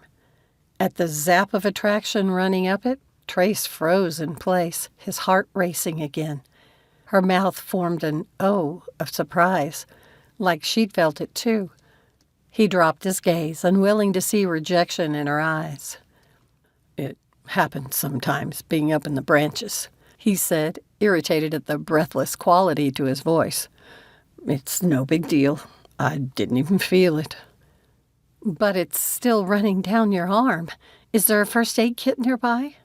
"No, I'm good." Trace turned back to his ropes. "Really, I'll take care of it when I'm done here. And there's Coop. I need to get back to work. But thanks for offering." Brooke gave a disgusted huff. "Fine. I'll leave you bleeding. But know this. I'm telling my mother on you." Trace burst out laughing, but only when he heard her retreating steps did he look over his shoulder. All the old draw was back and bigger than ever. but he wasn't looking for a girlfriend. Why did he have to ruin things by falling for her? What an idiot. Chapter 6. Brooke put the breakfast muffins in the oven. Dee Dee hadn't eaten before going downstairs for an early morning appointment. In the nearly 3 weeks that Brooke had been there, it surprised her how busy her mother was. Clients drove long distances for a massage, some even coming down from Canada. Against Brooke's better judgment, she went to the window and scanned the road. Another day with no sign of trace. Dee Dee had mentioned a road behind the Citadel that was used for deliveries made when the castle opened to the public. Had he started taking it to keep from seeing Brooke? She tapped the windowsill.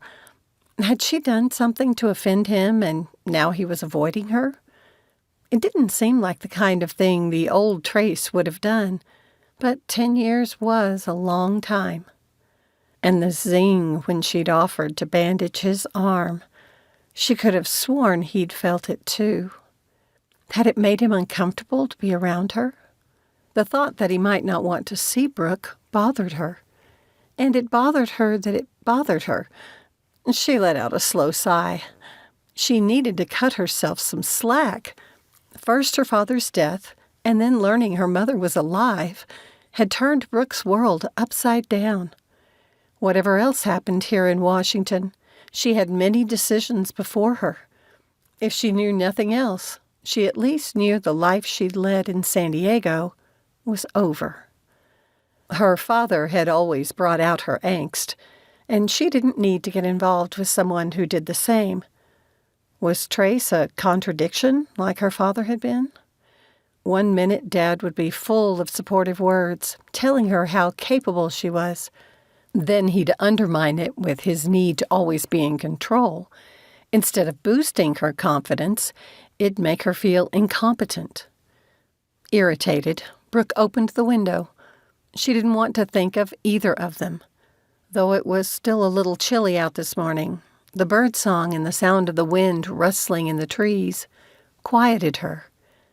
Maybe she'd walk up to the Citadel and check out the stables while her mother was busy with massages this morning.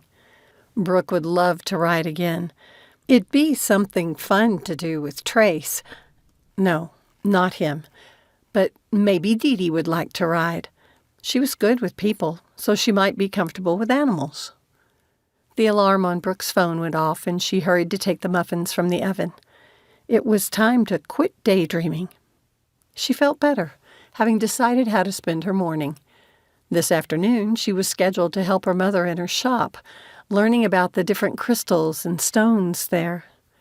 Dee Dee was an excellent teacher, unlike the elderly assistant Ruby, who staffed the shop in the mornings. The woman played up her appearance, making herself look creepily like the hag in an old Robin Hood movie. Brooke didn't think it was good for the shop, but wasn't sure how to broach the subject with her mother. Brooke also wished she could figure out how to get her mother to open up about the past more. Did she not realize what a wall she'd put around herself? The woman had a reserve about her as thick as one of the castle walls, and Brooke didn't know how to get through it. Her phone rang, and she grinned when she saw who was calling. "Good morning, sunshine," Audrey trilled. "Good morning to you, too. Is everything okay? You've had an offer on your house. But it's not for sale. Anyone I know?" Brooke asked, curious. "Your neighbor across the street. He said the house and parcel are larger than his." "What did you tell him?" "Just that you haven't decided yet if you want to sell. You haven't, have you?" "No, not yet, though I'm definitely leaning toward selling." "Things are going well with your mom, then?" "Yes, but—" Brooke's words trailed off. She didn't want to speak negatively about her mother. "She hasn't made you think she doesn't want you there, has she?" The edge that had crept into Audrey's tone warmed Brooke's heart. With 3 grown children, the older woman had been a wonderful champion for the quiet girl Brooke had been. No, she hasn't made me feel unwelcome. She glanced over her shoulder to make sure Dee Dee hadn't come upstairs yet. I just thought she'd tell me more, about before. You need to give her time, hun. Brooke thought she had, but to no avail. And what about Trace? Have you two gone out yet? Brooke's stomach went sour. I think he's avoiding me. Why would he do that? Does anyone know why someone suddenly pretends you don't exist? Oh, I'm sure there's something else going on. I haven't seen Trace in 10 days, Brooke said glumly. That's because he had to go to Seattle to handle his grandfather's estate, Dee Dee said from behind. Brooke startled and nearly dropped her phone. I didn't hear you come in. Sorry, her mother said, hanging up her coat. I'm surprised he didn't tell you he'd be gone for a couple of weeks. It surprised Brooke, too, but knowing he hadn't been actively avoiding her lifted her spirits. She wished she'd mentioned it to Dee Dee sooner. The muffins are on the counter, Brooke said. I'll let you two get on with your breakfast, Audrey called loudly from the phone. Give your mother my love. Give her mine back, Dee Dee said, coming to the window. I heard, Audrey said with a chuckle. Bye. She ended the call. Thank you for doing the muffins. Her mother gave Brooke's cheek a quick kiss, and the two of them went into the kitchen for breakfast. Please pass the cashew butter, Dee Dee said once they sat at the table. What are your plans for this morning? Brooke handed her the jar. I think I'll check out the stables. Do you know how to ride? I used to own a horse. For my 12th birthday, Dad gave me a Connemara pony I named Jade. I rode until I was in my sophomore year of college. I got busy with other things, so he sold her. It'd broken Brooke's heart when, after an extra busy semester, she'd finally taken the time to visit the stables where they'd boarded Jade, and found her gone. Because you were busy with college, he sold your horse? A hard edge had entered Dee Dee's voice. Did he bother to tell you before he did it? No. Brooke turned to face her mother. Thinking about it still hurt, but she felt like she needed to defend her father. He said he wasn't paying the upkeep for a horse I didn't ride. It was my fault. But he should have discussed it with you, told you his intention. Her mother's expression turned reflective. That aspect to his character was one of the hardest things to live with. It's sad how a personality trait like being decisive and taking charge can first attract and then smother you. Here might be a chance to get her mother talking about her life with him. Audrey said that's what happened to you. As soon as Brooke said the words, Dee Dee's face closed. But today, Brooke refused to let it go. Please don't shut me out, Mama. I need to understand. Her voice broke on the last word, the sudden emotion choking her. Oh, baby, I'm sorry. Dee Dee reached across the table and covered Brooke's hand.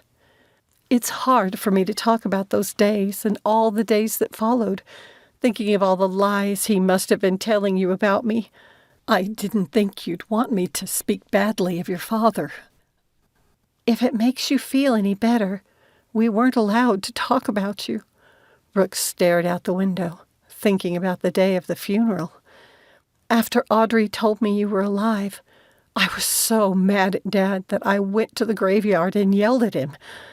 One of the caretakers asked me to leave. All those years, I hadn't asked him about you because I thought he was still grieving. I'm so sorry. It's not your fault.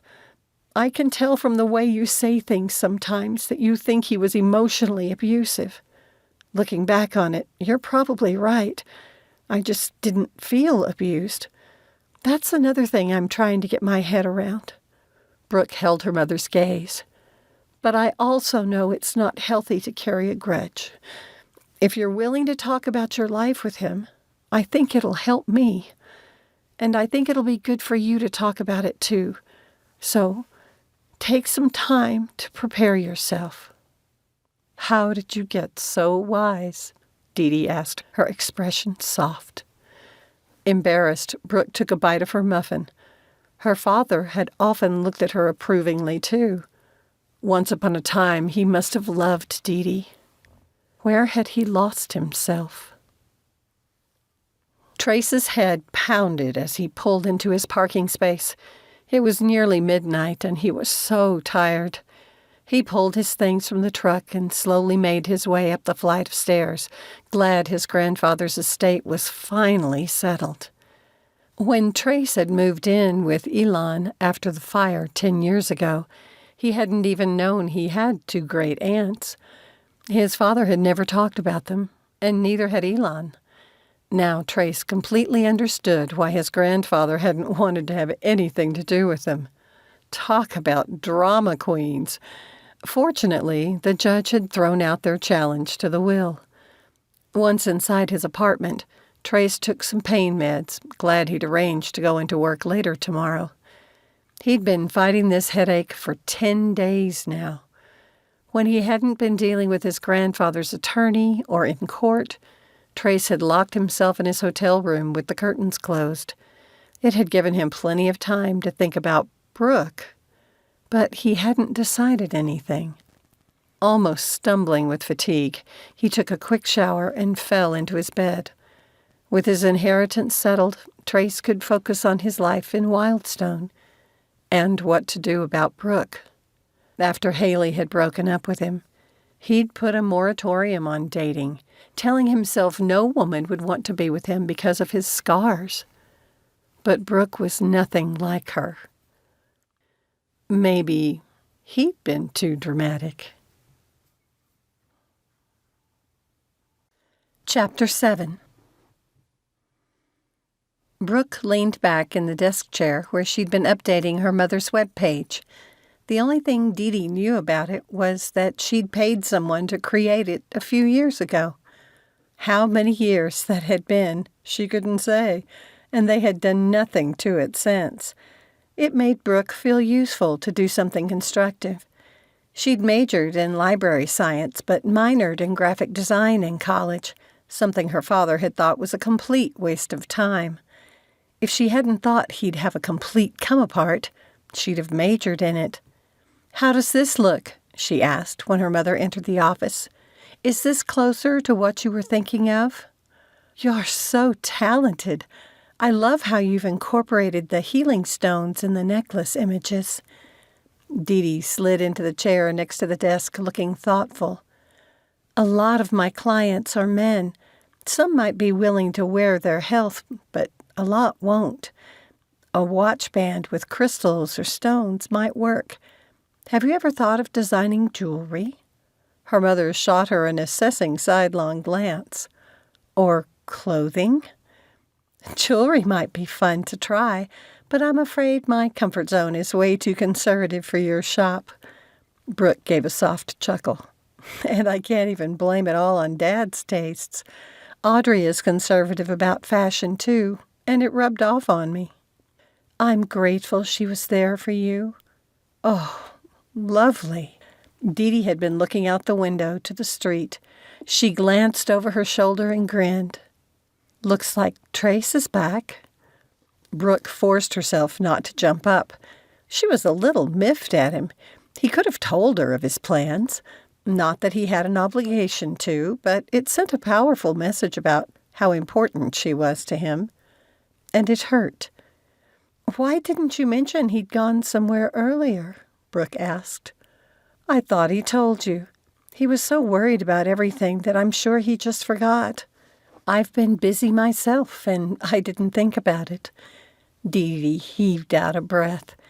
"And next week I'll have to interview for a new clerk." Ruby, the ancient helper, had surprised Dee Dee the day before by giving her 2-week notice, saying she was ready to retire and do some traveling. While Ruby's appearance might be a put-off, she knew about healing crystals. "Do you think you'd be willing to help me with the interviews?" Dee Dee asked hesitantly.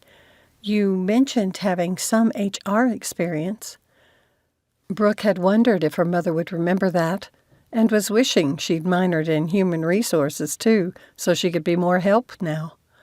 It was in college, but the HR director at Dad's firm made sure to train me, too. She invited me to sit in on quite a few interviews. Have you thought about what questions you'll ask your applicants? Dee Dee's expression had taken on a deer-in-the-headlights look. Oh, Mother, Brooke bit back a laugh. You've obviously hired people before, like Ruby, but that spoke more to Dee Dee's big heart than her business sense. Well, yes, I have hired several clerks over the years, but they must have specific knowledge, Dee Dee sighed. Something my boss stressed was hiring people who fit.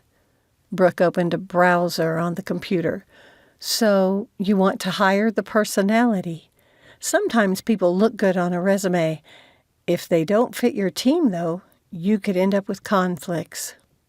My clerk usually works alone. I'm going to be brutally honest, Mom. You don't want your clerk to scare off your customers. Ruby's not that bad, her mother chewed her lip. You see the best in people, and I admire that about you. Brooke heaved out a breath. But for your business, you have to be more discerning. Ruby could dress differently, but she's totally playing up the witchy vibe her looks give. Your employees, who interact with the public, represent your business. They're the face people associate with you. It's appropriate to require them to fit that image while on the job. I guarantee you that looking like a horror movie character doesn't match the holistic healing you want to portray. Brooke raised her brows and waited for a response. Am I right? Finally, Dee Dee nodded. I'll need you to help me. You ought to have a training book as a resource for new employees anyway. I could help you make one while you're teaching me the same information. Good idea. Dee Dee glanced at the window, her expression turning sly. I just remembered I need to talk to Trace. Go get him for me, will you? She didn't look at Brooke, but bent to open the desk drawer, wearing the hint of a smirk. Brooke sat frozen in her chair for a second, unsure of what to do. Part of her was still miffed that he'd disappeared for days with no explanation. Another part of her was dying to see him again. Where? He was headed back toward the castle. Brooke shot her mother a really glance. Dee Dee shrugged, but then gave Brooke a gentle push toward the door. It's nice out today, and we missed our walk this morning. Fine, Brooke barely refrained from rolling her eyes. Instead, she grabbed her hoodie and stuffed her phone in the pocket before heading out the door. What if she got there and he was nowhere to be found? Was she supposed to go looking around the grounds for him? Thinking of Dee Dee's expression, yes. Fortunately, as soon as she got to the broad Citadel grounds, Brooke spotted Trace and Coop. The two men were talking animatedly, so she took her time approaching them. Trace seemed to stand taller today, like a burden had been lifted from his shoulders. Whatever he'd done relating to his grandfather's estate must have been good. He'd seemed more stressed before his trip. She grimaced. What a rotten friend not to have realized he had things to worry about besides her. Had he visited a girl there? The thought brought a twinge of jealousy, which Brooke pushed aside. A great guy like Trace would undoubtedly date. Or not. He couldn't have a girlfriend, or her mother wouldn't be pushing them together. Trace and Coop had reached the tree the kid had climbed a couple of weeks earlier, but Coop had gotten a call. The poor guy was always on the phone. Waiting for him to finish, Trace stared into the distance. The view here, with Mount Baker forming the backdrop of the scene, made it a magnificent spot for photos. Trace had thought to bring Brooke here for a tour, but hadn't had time. That might be a good first date, unless they came as friends. A few weeks ago, Trace's decision not to date anymore had felt like the right one. Then Brooke had walked back into his life.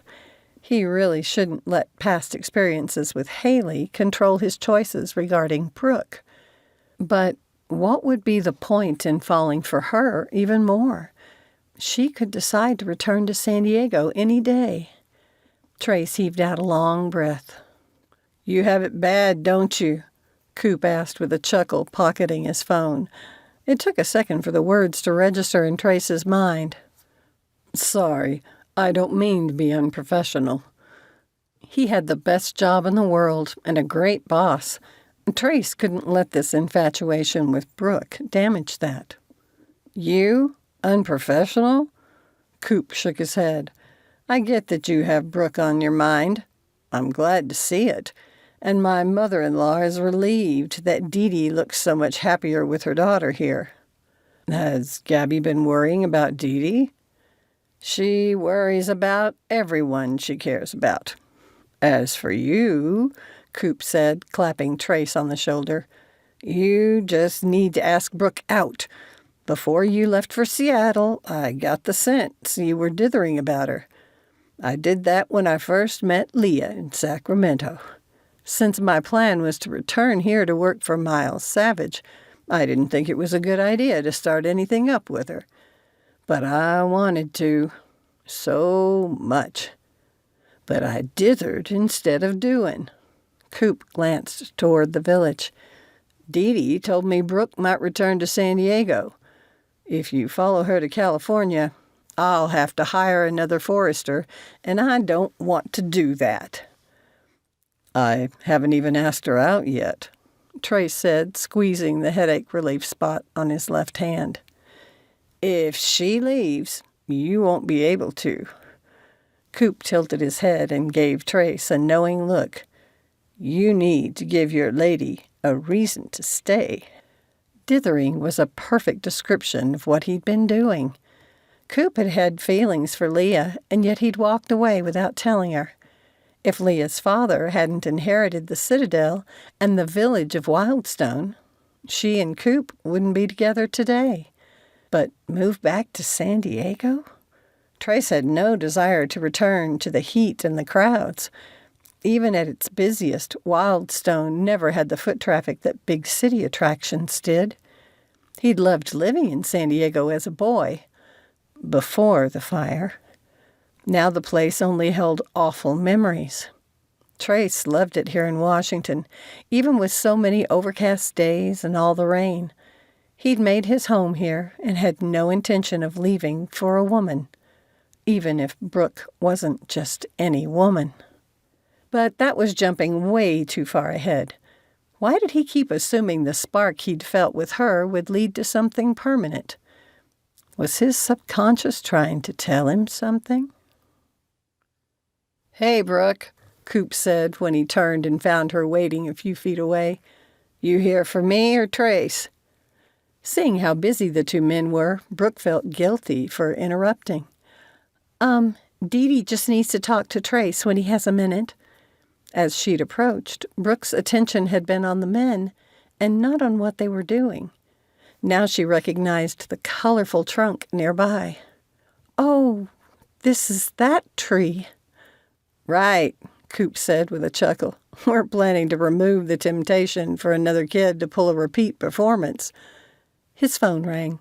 After quickly pulling off his gloves, he thrust them into her hands before fumbling in his pocket to pull it out. He then walked away, talking. "Coop could be a while." Trace glanced at Brooke. "How's it been going with your mother?" Brooke's eyes suddenly stung and her throat tightened.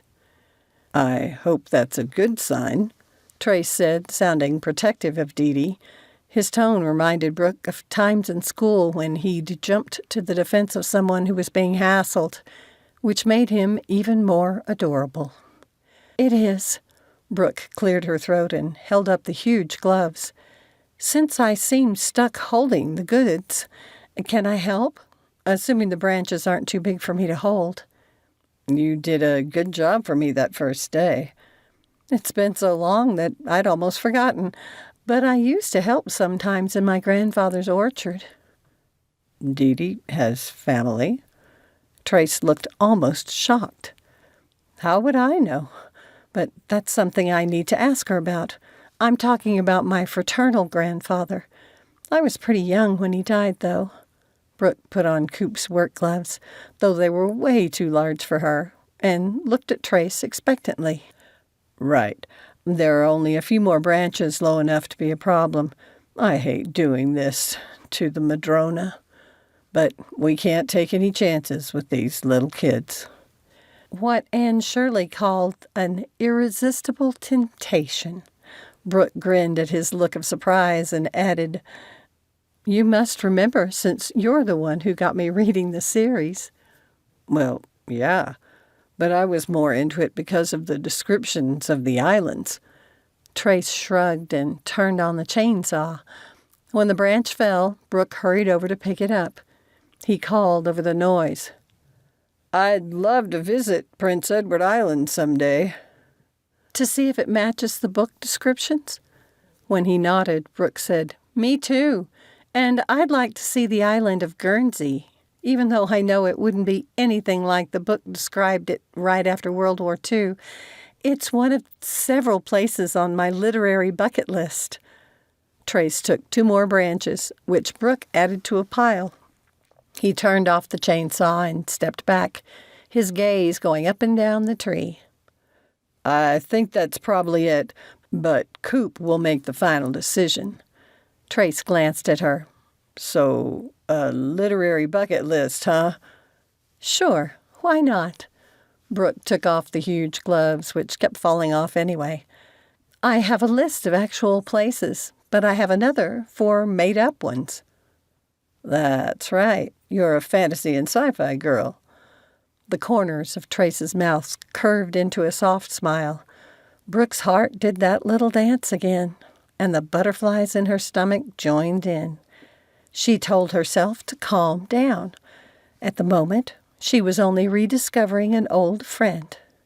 I always liked that about you, he added. What, that I read those genres? Well, yes. But mostly that you could talk about anything, including fantasy and sci-fi books. He glanced to where Coop was pacing some distance away, still talking on his phone. Trace turned to look at her. What fictional places are on your literary bucket list? Hogwarts, she said without hesitation. That's a no-brainer. I'd have been a 3rd year when you arrived. Trace lifted his gaze to the sky, his expression thoughtful. I'd want to visit Pern. Yes, I'd love to fly with a dragon rider. Brooke's mind filled with the titles from her favorite books. What about Roshar? From the Stormlight Archive? Definitely, though I might prefer to see how that series ends first. But I'd like to try being a Cosbolt pilot. For a second, Brooke couldn't place the fictional world, and then she remembered the Casa series. I think I'd prefer to read about those space battles than actually be in one, though I wouldn't mind being a pilot in a simulator. Trace glanced at her. Have you ever flown a plane? Heck no, and I have no wish to, though my dad tried to talk me into it. She shivered. He was a pilot, and I didn't enjoy being a passenger. My nervousness irritated him. He said it was an insult to his skills as a pilot. But I'm all about big commercial jets, thank you very much. Is that how you lost him? Trace asked quietly. No, he had a massive heart attack. He just dropped dead. Brooke rubbed the knot in her throat. I'm sorry for your loss. Dee Dee told me about your grandfather. I'm sorry. Brooke gave his shirt a light touch. Trace nodded. Sorry about that, Coop said, jogging to join them. He looked the tree up and down. It's perfect. The big man grinned at Brooke. Anytime you need a gardening job, let me know. Trace, you're free to go see what Dee Dee wants. I'm needed at the Citadel. Watching Coop head back to the castle, Brooke asked, He was kidding, right? About the job? I think so, though they are always looking for grounds crew. Trace punched a button on his phone and spoke to whoever answered his call. We're done with the branches, so you can come collect them for chipping. I'm headed over to Wildstone for a few minutes to help Dee Dee with something. He glanced up at the gathering dark clouds. It's going to rain soon, so we'll have to put off the East Grove until tomorrow. Yeah, all right. Trace pocketed his phone and started picking up his tools. A golf cart towing a trailer came into view from behind the Citadel. The middle-aged driver raised his hand in greeting, but didn't stop. Do you have any idea what Dee Dee wants to talk to me about? Trace asked. She didn't say. It was true, but Brooke still felt a little guilty not telling him it might be a matchmaking move. He might not mind it, but she couldn't be sure. This new, timid version of Trace confused Brooke, and she wasn't sure how to interpret it. And maybe she was making it a big deal when it was nothing. Trace cleared his throat. When he spoke, his voice had a slightly higher pitch to it than usual. Living in San Diego all your life, I'll bet you never seen the aurora borealis. Brooke suddenly felt breathless. Everyone in Wildstone had been talking about the big Northern Lights party. The evenings had been so rainy the last few days, everyone was worried it'd be canceled. Was Trace going to ask her to it? Please?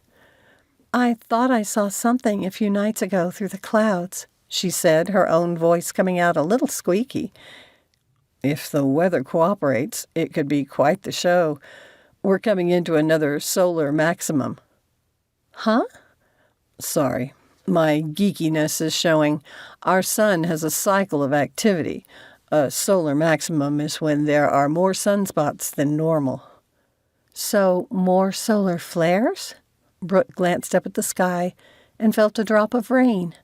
She and Trace increased their pace. Large solar flares can give us some amazing northern lights.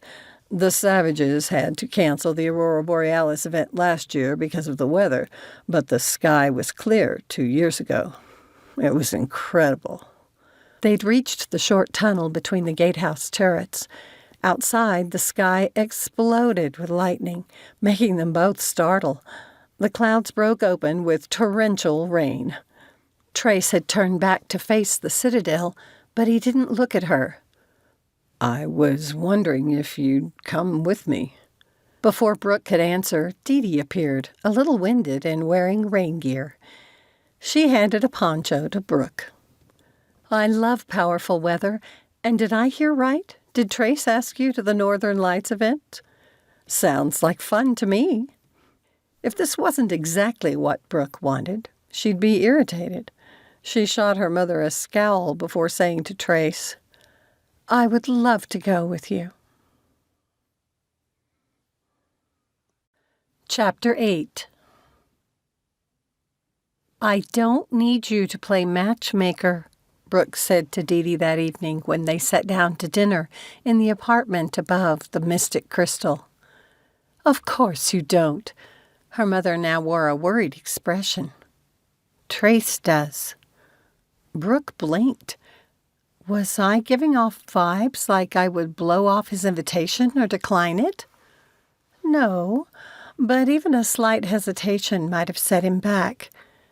Dee Dee grasped the bottle of her homemade poppy seed dressing. Would you like some of this for your salad? Yes, Brooke accepted it. Trace didn't lack confidence in high school. But you also knew him before the fire, Dee Dee said. That's true. I went to the hospital several times, but only got to talk to him once. They had him on a lot of medication.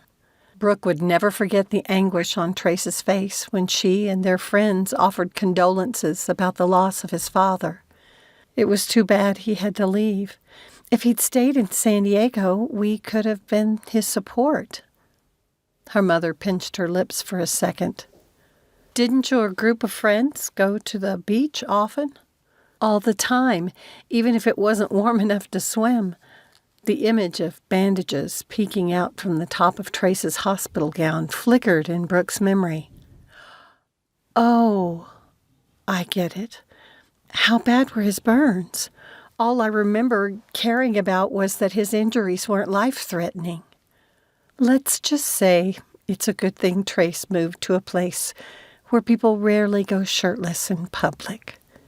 Brooke's throat tightened. Were the burns why he hadn't stayed in touch with anyone? Has that kept him from having relationships? Brooke didn't look at her mother.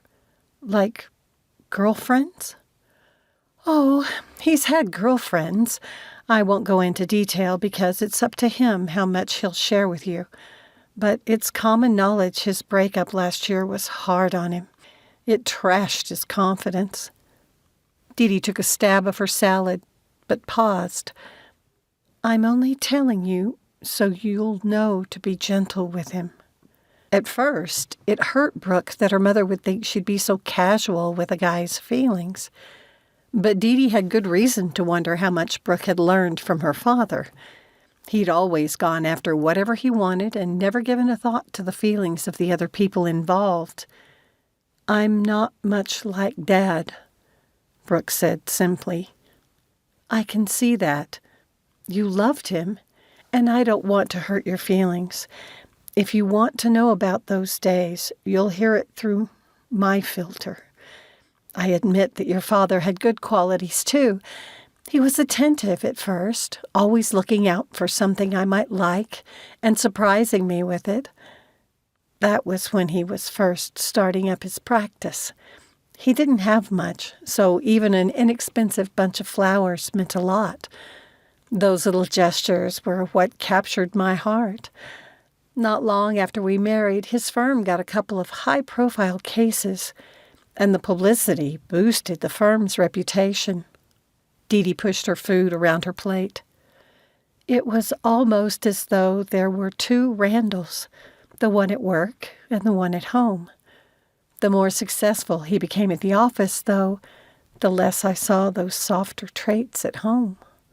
By the time you were walking, the only Randall left was the office one.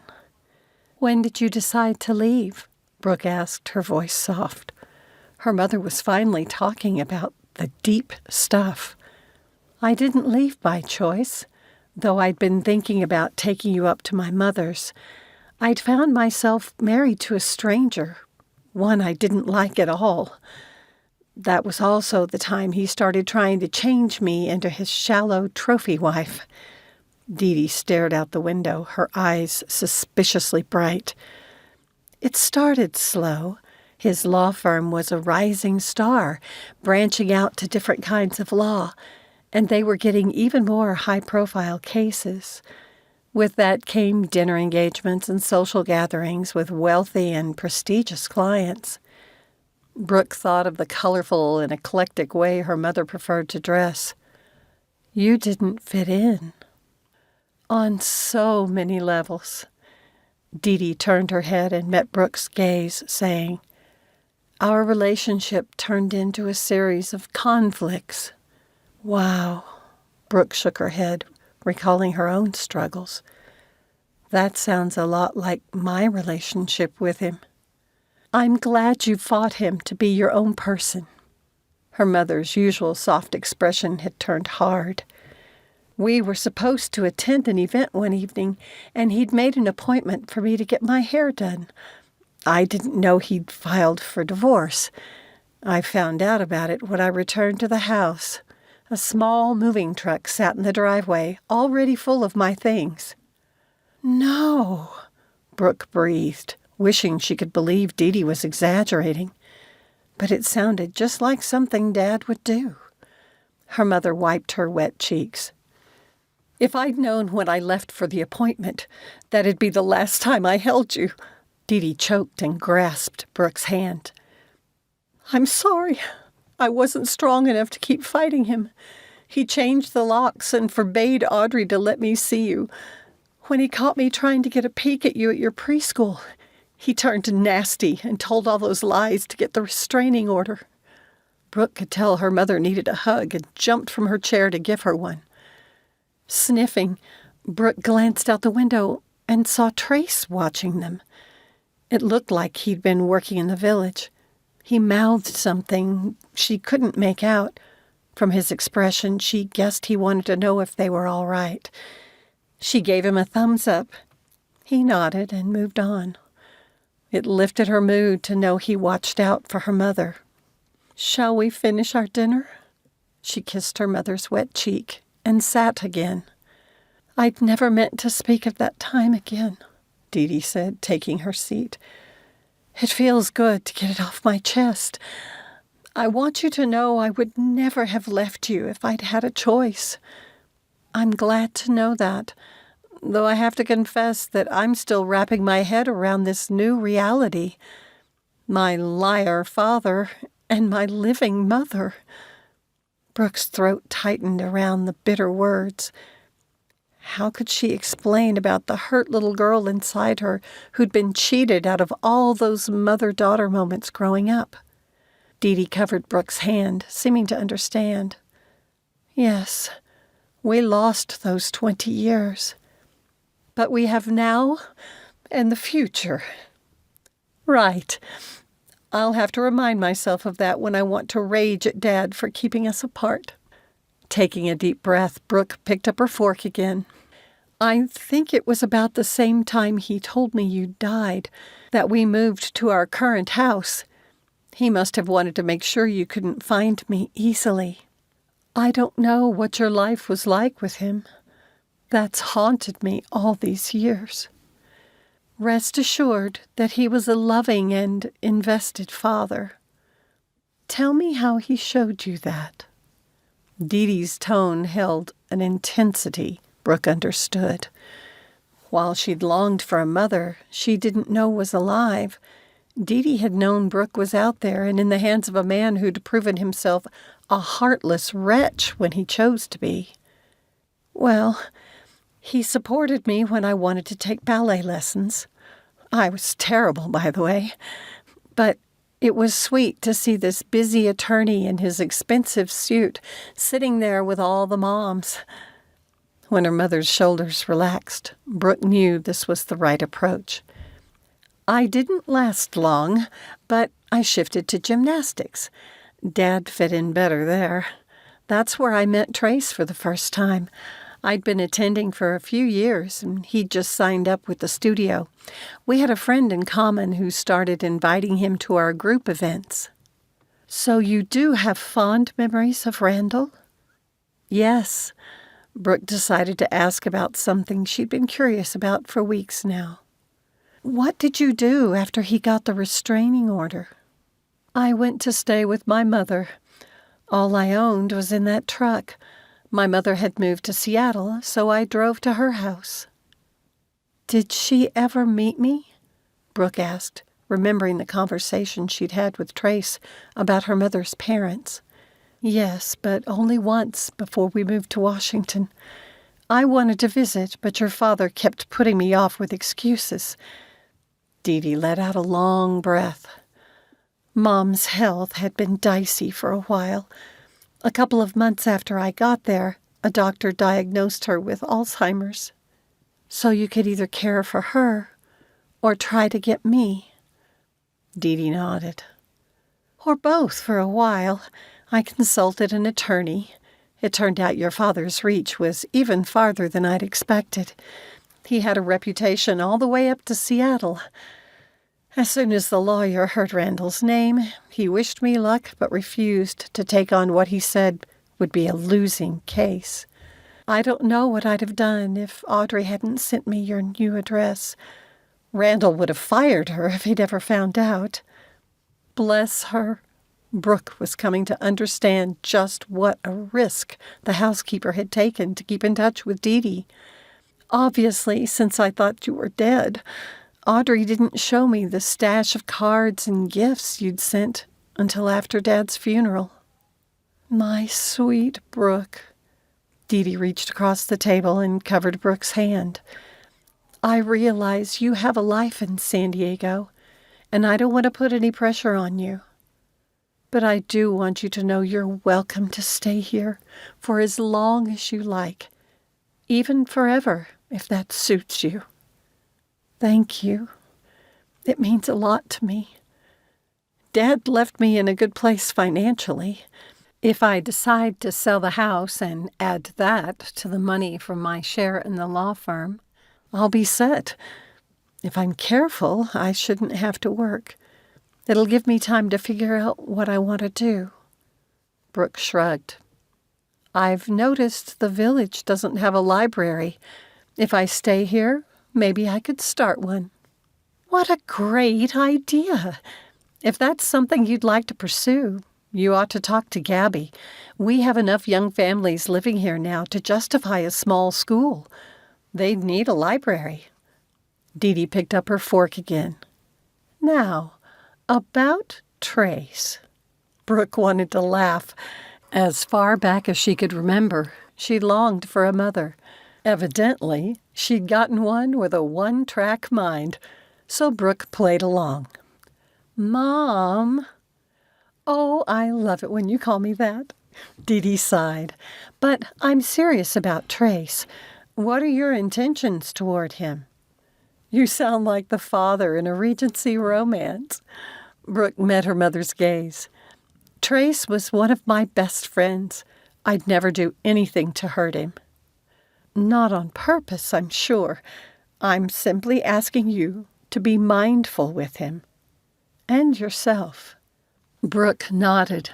I've had a few boyfriends, but only one was serious when I was in college. Dad intimidated him too much. But I think I've always been mindful of my boyfriends. I would never want to hurt Trace. Not that he was her boyfriend, yet. I trust that he won't hurt you either. Brooke hoped not. It was still early in all of this. She glanced at her mother, wondering if she'd been involved with anyone since the divorce. 20 years was a long time to be alone. It seemed both Dee Dee and Trace had issues they needed to work through. Maybe Brooke could help them both. I've said before that I like the idea of a trail, Trace said in the staff meeting. But it's more than just plowing through the trees to make one. And now you're talking about having 2 of them? I agree with Trace, Mom, Coop's wife, Leah, said. You're not a jogger. I am. Between the village and the Citadel, we have a lot of strangers coming onto the property. I'm worried that putting a trail in the forest itself, with all that cover, could be an invitation for bad stuff to happen.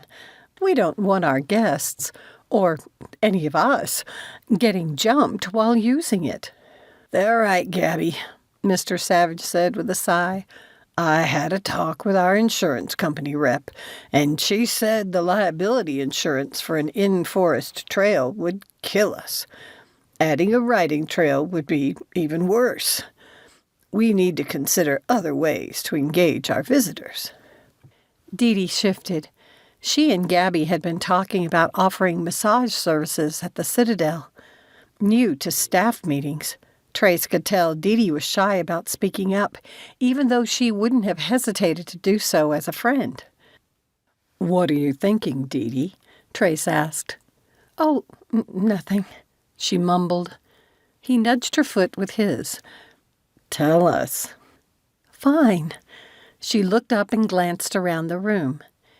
Having Brooke here reminded me of a trip we took out of state when she was a toddler. I convinced her father to stop at a village I'd read about. Like Wildstone, it had lots of little shops. Those entertained the adults, but were boring for children. So the village had themed seasonal hunts. They provided a map of the place and a list of items to search for in the different stores. It gave Brooke something to do in the shops we visited. She loved it. Because of the size of Wildstone, Dee Dee continued, you could provide hunts for the 2 villages and another of the castle's grounds and public areas. People wishing to go on a hunt could pick one of those or any combination of the 3. I like it. It'd have a minimal cost but would drive foot traffic into the businesses in all sections of the park. Roger leaned forward as others made suggestions about her idea. Trace caught Dee Dee's attention and mouthed, "See?" Blushing, she gave him a little smile and nodded. When the meeting finally ended, he waited for her, meaning to walk with her to the shop. It'd give him an opportunity to see Brooke. Unfortunately, Gabby pulled Dee Dee aside. He'd seen the two of them talk enough times to know they'd be busy for a while. Letting out a breath, he left the conference room. Highly Confectious, the Citadel's cafe, had provided treats for the meeting, laid out on a table for everyone. Trace helped himself to a slice of banana bread and a large cookie. He started to leave, but reached back and took one more cookie, in case he saw Brooke. Outside, the grounds were still soggy from the rain. He hoped it would dry up enough for the Aurora Borealis event. A thrill of excitement went through him at the thought. Once he'd made the decision to try for more than friendship, it felt so right he'd wondered why he dragged his feet. Trace had left his tools in the village the day before, so he headed that way, figuring he could stop at the Mystic Crystal while there. As he approached, he saw movement in the kitchen window. Trace glanced at the cookie, debating if he should give it to her now. Brooke opened the window and called, "Good morning. Do you have plans for lunch? All the rain yesterday made me want stew, and I've got way more leftovers than I can eat alone." "You fed your mother stew?" Trace asked, a little horrified. "Not with meat. I used vegetable broth and left out the beef," Brooke admitted. She wanted to use some kind of tofu meat substitute, but I have to be careful with soy. It makes my tongue tingle, so I think I'm developing an allergy to it. "That must make life interesting for the two of you, since Dee Dee uses a lot of soy products in her cooking." "It's what I'm researching this morning." Brooke pulled an adorable face. "Hopefully, Payne will carry a meat substitute we can both eat." "The grocery store might have what you need." He nodded up the street to the building. "The village eateries provide vegetarian and vegan options. During the busy season, like now, you'd be surprised how much food people go through around here." "Since my mom will be tied up past lunch, I'll run to the store this morning and get some beef for the stew and check out what meat alternatives they carry. I'm tired of salads anyway." "Your mother's all about choices, and she'll never try to force hers on you." "I know, but I don't want to offend her sensibilities either, or smell up her kitchen with murder food." "What?" Trace had to choke back a laugh. "Don't you remember Becca Stanton?" He rarely went back to his memories from before the fire. She had long blonde hair. Her father was a plastic surgeon. Brooke shook her head. "Anyway, she was vegetarian and called meat murder food. I could never sit at her table for lunch because I like my meat." "Me too." Trace's phone pinged and he pulled it out. It was his team for today, and he started typing a reply. "I'm sorry, I'm keeping you from your work. What time do you take your lunch break? I'll have homemade bread, too." "We usually break about 11, since most of us work 7 to 3:30. "Text me when you're on your way here." Brooke reached to close the window. Grinning that she'd assumed he'd come, Trace turned, but remembered the cookie. He spun back to find her watching him, an appreciative crook to her mouth, the window still partly open. Would she still wear that expression if she saw him without his shirt? "Did you forget something?" she asked, reminding him why he'd turned back. "Leah had refreshments after the meeting, and I snagged a cookie for you. I'll put it on the windowsill by the shop door." "I love her cookies. Thanks." Trace jogged over to the window, placed the wrapped cookie there, and hurried to grab his tools and join his team. Lunch with Brooke. He grinned. Chapter 9. Trace checked the weather forecast for tonight for the umpteenth time. He could prepare for cold weather or a wet ground, but clouds would be a problem. To hype up the event, the village had hosted Northern Lights-related activities all week. It was fun to see what the businesses had come up with, from watercolor paintings, tie-dyed shirt-making, glow-stick xylophones, and even a color hunt. It had thrilled Dee Dee that they'd taken up her suggestion so quickly. "I hope they're right that the storm will hold off until tomorrow morning," Coop said, pulling Trace from his thoughts. "They'd better be right this time." "Yeah, we can work with a lot of things, but cloud cover would ruin the night." Coop clapped Trace on the shoulder. "We appreciate the extra hours you've been willing to put in." "No problem." Since Brooke had volunteered to help with all the activities Trace had led, he hadn't minded one bit. "You bringin' Brooke?" Coop asked. "Yes, I decided you were right." "That explains why Dee Dee volunteered to staff Highly Confectious tonight." "Did she?" Trace turned to face his boss.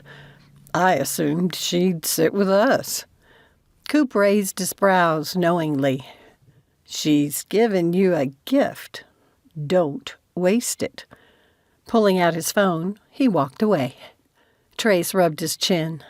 Having Brooke to himself changed everything. He'd thought to take her to dinner before the event, but then Dee Dee had invited him to come there for the meal. All this week, he and Brooke had eaten lunch together, sometimes at the apartment, and other times she'd bring it to wherever he was working. They talked about anything and everything. Even when they were silent, it was comfortable. It was one of the things he'd always loved about spending time with her. Nothing was ever forced. If they wanted to talk, they did. If they didn't, that was fine too. Trace wondered if she still thought of them as only friends. With the zing of attraction Trace felt any time they were close, he definitely didn't think of her as only a friend. She must feel it too. Sometimes something would cross her face that made him think she did. But she had a good poker face, something she'd cultivated during high school. Brooke had said when someone purposefully said something mean, if she didn't show a response, they were less likely to continue. Yep, he was falling fast. He couldn't stop thinking about her, wondering what she was doing. Whenever she'd take a break from helping her mother, Brooke would seek him out. Her presence improved his day, lightened his load as though just being around her made his burdens easier to carry. If she returned to San Diego, he'd be miserable. Now he was getting weird. What would she think if he told her that? Would he scare her off? It'd been a month since she'd arrived. Was it too much too fast? He hadn't even kissed her yet. Kiss Brooke. He dreamed about doing just that last night. If Dee Dee had made herself scarce tonight, she obviously approved of him dating Brooke. Nothing like having her mother's permission. Haley had kind of freaked out a little when she'd found out he volunteered. But would Brooke support his work as a firefighter? It was an awkward conversation to have when he wasn't sure of their relationship. And when she finally saw his burn scars, would they send her running? Not if she cared for him, even if only as a friend. 10 years ago, it'd been his fault he'd lost touch with everyone, consumed by his grief at his father's death, dealing with the painful healing of his burns. Trace had gone into a deep depression. That had been about the time his headaches had begun, and his grandfather had introduced him to Dee Dee. But did Trace know enough of this grown-up Brooke to trust her with his scars? Surely the kind heart Brooke seemed to have inherited from her mother would be enough. Because if there was any hope for more than friendship, she'd have to accept the scars he carried. Once again, Brooke pushed down the excitement which threatened to send her dancing around the apartment. Dee was taking a nap since she was an early riser, and had already been a busy day. She'd said she needed her energy to staff the cafe tonight. Then she'd sent Brooke a sly glance. That's when her anticipation of the Northern Lights date had gone into hyperdrive. Not only would she be spending the evening with Trace, but she'd be spending it with him alone. Well, alone except for the crowd of people who'd also be spread out on the vast Citadel lawns to watch the aurora borealis. Still, it'd be late in the evening, and dark. Surely there'd be an opportunity to sneak a kiss. Brooke grinned. The ground wouldn't be wet, would it? Thinking of all the movies she'd seen with couples kissing in the rain, her grin grew even broader. It was all about staying warm, and she was pretty sure Trace's strong arms could do that just fine. Brooke checked her weather tracker again. She hadn't had to do it all that much in San Diego. With its 12 inches of rain a year, it qualified as borderline arid. Could she get used to the 41 inches of rain this area got every year? The thought of staying here appealed to her, and not just because of Trace and her mother. Most of Brooke's college friends had moved on, and the few she'd made at her father's firm were more acquaintances than real friends. She'd talked with Leah many times and really liked her. When Brooke had asked about a library in Wildstone, Leah had said there was one in the castle, but it wasn't open to the public. She'd winked and suggested Brooke could open one. The thought had grown on her. The longer she stayed here, the less inclined she was to return to San Diego. She decided to put it to her "does it feel right" test. Brooke closed her eyes and considered returning to her old home. Disquiet filled her. She didn't want to live in that big old house by herself, so that meant she'd sell it. And she'd already quit her job at the firm. Taking a deep breath, Brooke considered staying in Washington, close to her mother and Trace. The disquiet disappeared, replaced with a sense of peace she hadn't felt since... Realization made her sink into a chair, the phone in her hand forgotten. The last time she'd experienced anything like it had been before Trace had moved from San Diego.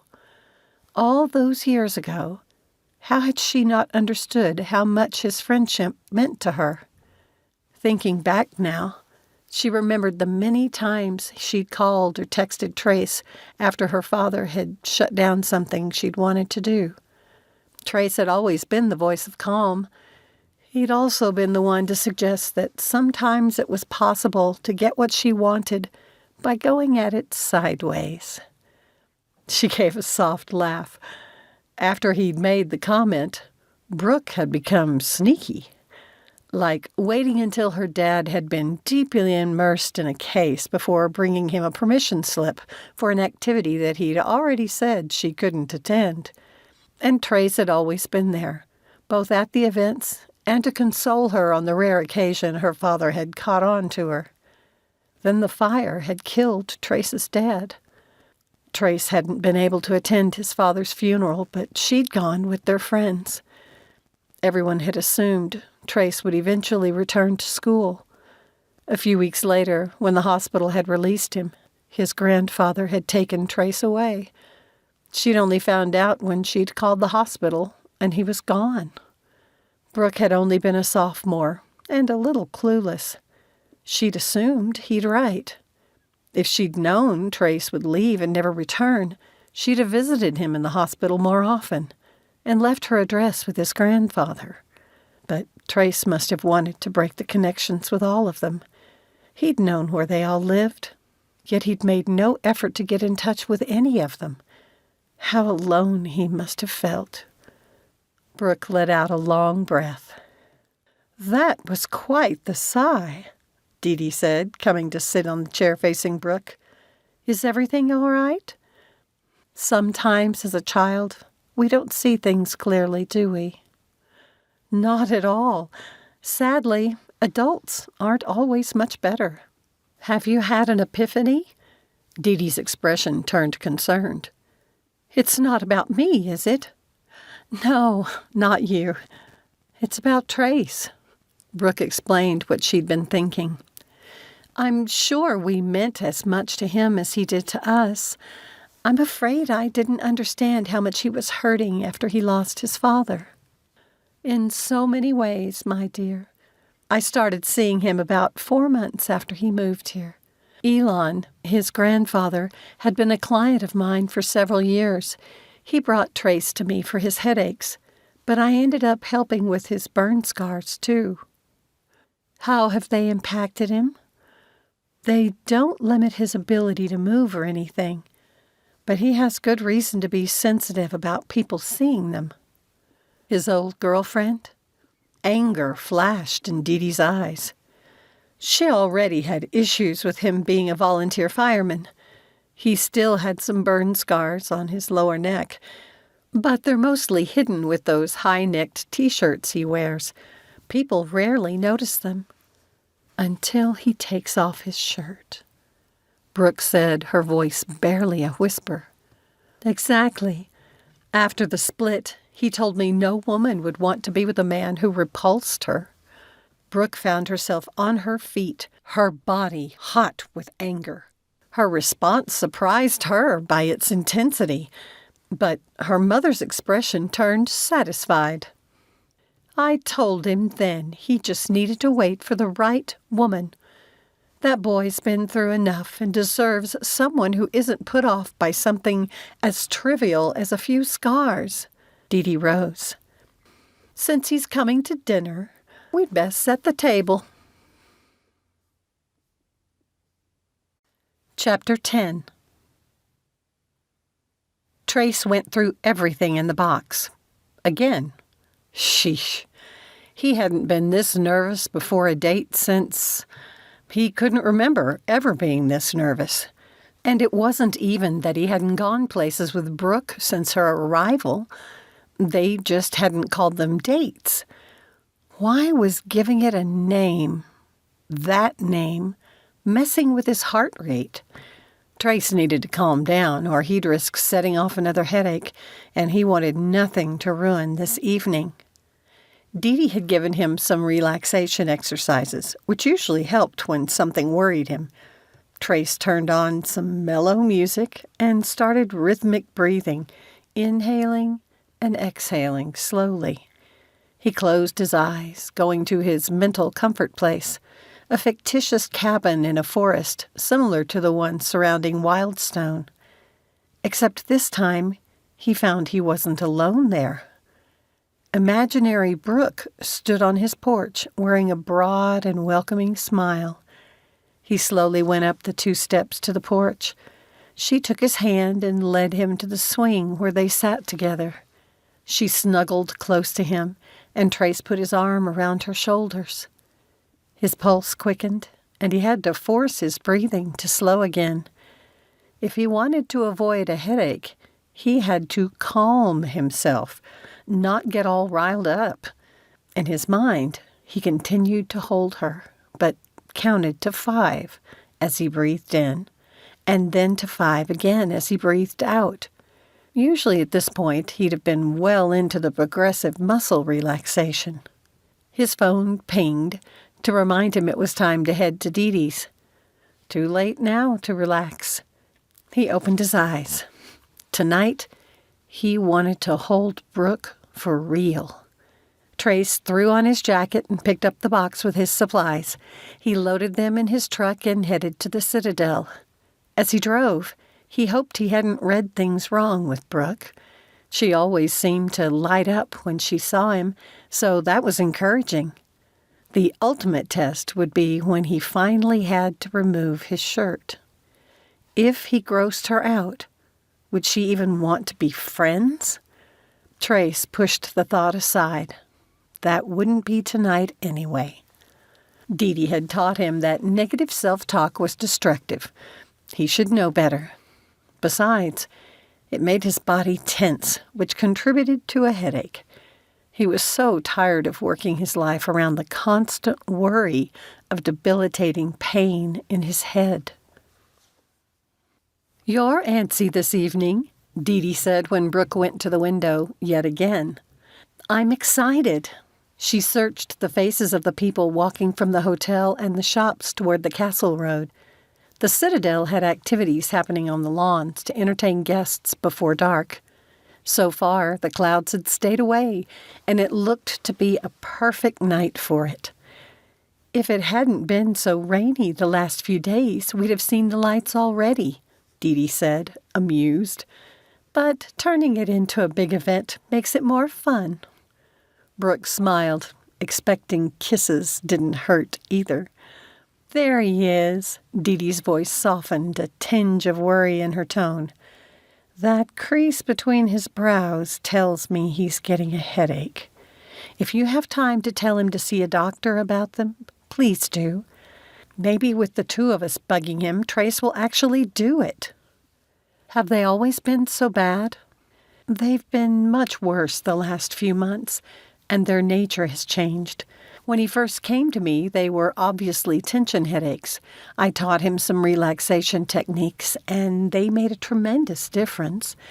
Now, the headaches are so much worse and can come on suddenly. He works himself into a spiral where worrying about the headaches makes them worse." "Which makes him worry more."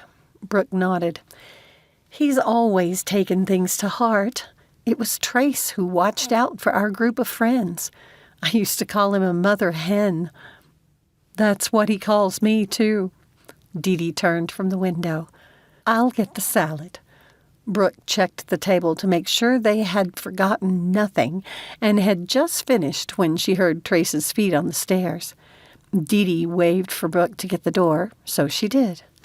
Trace met her gaze, the corners of his mouth slowly curving into a smile. Her hands went moist, and she wanted nothing more than to step into his arms, to feel his lips on hers. "Take off your coat and make yourself comfortable, Trace," Dee Dee called from the kitchen. He quickly slid off his jacket and hung it up like he'd done it many times. Then he turned back to Brooke, his brows slightly raised. Was it an invitation? A challenge? Don't you dare? Why didn't he give her a clear sign? Just as she decided to take matters into her own hands, he lifted one hand toward her. She closed the distance between them. Sliding her arms around his waist, she rested her cheek on his shoulder, gratified when his strong but gentle arms wrapped around her. She loved the smell of him, wood and grass and the outdoors, and something which had always been Trace. Brooke especially loved how fast his heart was beating, racing to keep up with hers. Two hearts beating the same rhythm. All those years ago, she hadn't understood. Her eyes stung and she looked up. Trace's breathing had turned rapid, once again matching her own. "Dinner's ready," Dee Dee called. "I think," his voice cracked a little and he cleared it. "I think I'd like to continue this, discussion later." Brooke stepped back. Trace dropped his arms and they stood for a second, watching each other. So much energy sizzled between them. She was surprised her hair wasn't standing out from the electricity. And they weren't even touching anymore. Trace took her hand and they went into the kitchen. He did the gentleman thing and seated first Dee Dee and then Brooke. He took the chair next to hers, but when he scooted it forward, he brought it closer. Her mother was an easy conversationalist and kept everyone talking and engaged. Brooke couldn't help comparing the meal to her father's dinner parties. Dee Dee would have been the perfect hostess, so why had he been so determined to change her? Could it really have only been her taste for flamboyant clothing? No. Brooke was almost positive it'd also have been her unconventional interests. She'd have been too new age for her staid father and his business associates. "I'd never have known this wasn't meat if you hadn't told me," Brooke said. I thought you'd eaten enough of Dee Dee's cooking to know she's got genuine talent in the kitchen, Trace said. He wiped his mouth and put the napkin on his plate before dropping his hand to his side. He extended it. Brooke laced their fingers, smiling softly.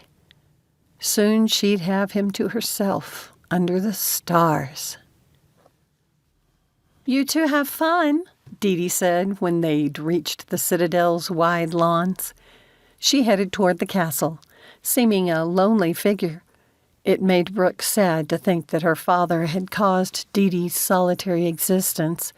She had a lot of friends, but she deserved a happily ever after of her own following her disastrous marriage. "We should claim our spot," Trace urged. "Right. Now was the time for Brooke to go after her own romance." "It's been so raining. I brought a second tarp," Trace said when they reached an empty spot. "Tell me what I can do to help." The Northern Lights activities had ended, and the other guests were settling down. As Brooke and Trace spread out a blanket on top of the 2 tarps they'd put down, she glanced up. It was dark enough that she wondered when they'd see the lights. "Come lay down." Trace patted the spot beside him. He'd even brought a puffy king-sized pillow. "It's brand new, and the pillowcase is clean." He was so adorable. Brooke crossed her ankles and sat before lying down beside him. There was something unexpectedly intimate about sharing the same pillow. Trace's hand found hers again, and he laced their fingers. He talked about what caused the aurora borealis, but the words flowed right past Brooke.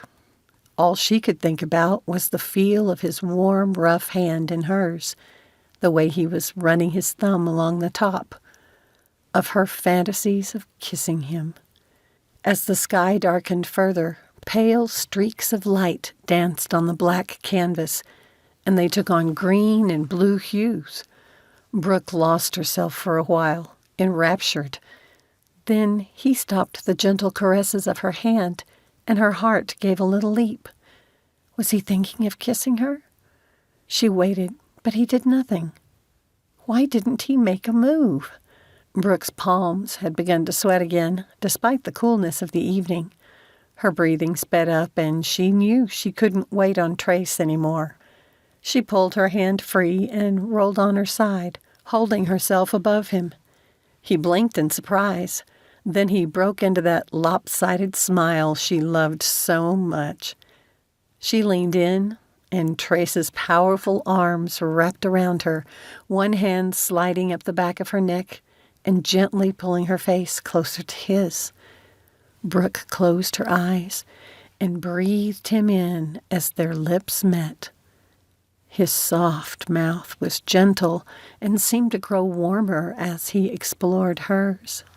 Then he did a surprisingly agile roll, and Brooke was on her back, watching his dear face while the sky behind him exploded with wildly cavorting colors. She wanted to sigh. This was better than fireworks. "Do you have any idea how long I've wanted to do that?" He pressed his lips to the corner of her mouth and then created a burning trail of feather kisses along the bottom of her jaw to the back of her ear. "Then why did I have to kiss you first?" Chuckling, he tightened his embrace and nuzzled her neck. He surprised and embarrassed her with a deep, guttural groan. Had people heard it? Then Trace went limp, his full weight collapsing on top of her. Chapter 11. "Trace?" Brooke shook his shoulders, but his head lolled on the curve of her throat. Was he teasing her? She gave his shoulders a push. "Trace?" He didn't move. Brooke was finding it hard to breathe, and not only because his dead weight pressed on her. Jerkily, she turned her ear to his mouth, hearing a slow release of breath, followed by an equally slow intake. She closed her eyes for a second. Trace was alive, But what was happening? With effort, she pushed one of his shoulders off her and rolled him onto his back. She rose to her knees and shook him. "Trace!" He still didn't respond. Brooke touched his cheeks. Only a few seconds ago they'd been warm, but now they were cold and clammy. Something was terribly wrong. She glanced around, looking for a familiar face in the dim light. A few feet away, Coop and his wife Leah snuggled together. "Coop!" Brooke called. "Something's wrong with Trace."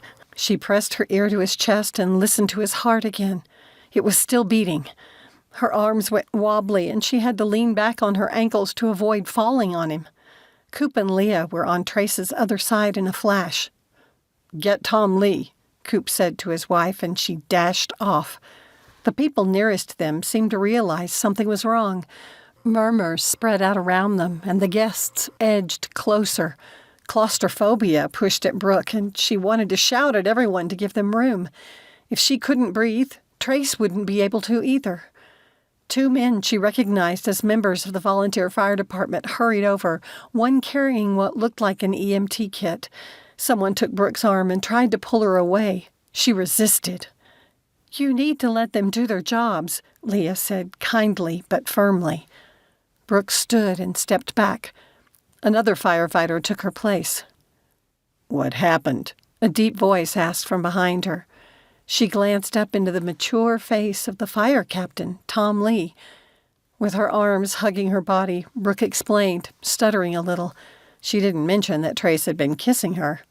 Had that caused whatever this was? Had she killed Trace with a kiss? "I'll let them know." Tom returned to the people gathered around Trace. Two other EMTs wheeled over an ambulance cot. Watching them lift him onto it took Brooke back to the time a few months ago when her father had collapsed. She'd stood in numb shock on the driveway of their home and watched helplessly as they'd loaded him into the ambulance. Was she going to lose Trace, too? The EMTs rolled away the cot. The motion jerked Brooke from her temporary paralysis, and she ran forward. "I'm coming with him." Tom studied her for a second before giving a brief nod. The EMTs continued, and Brooke followed. As they passed the entrance to the Citadel, she remembered her mother. She'd want to know.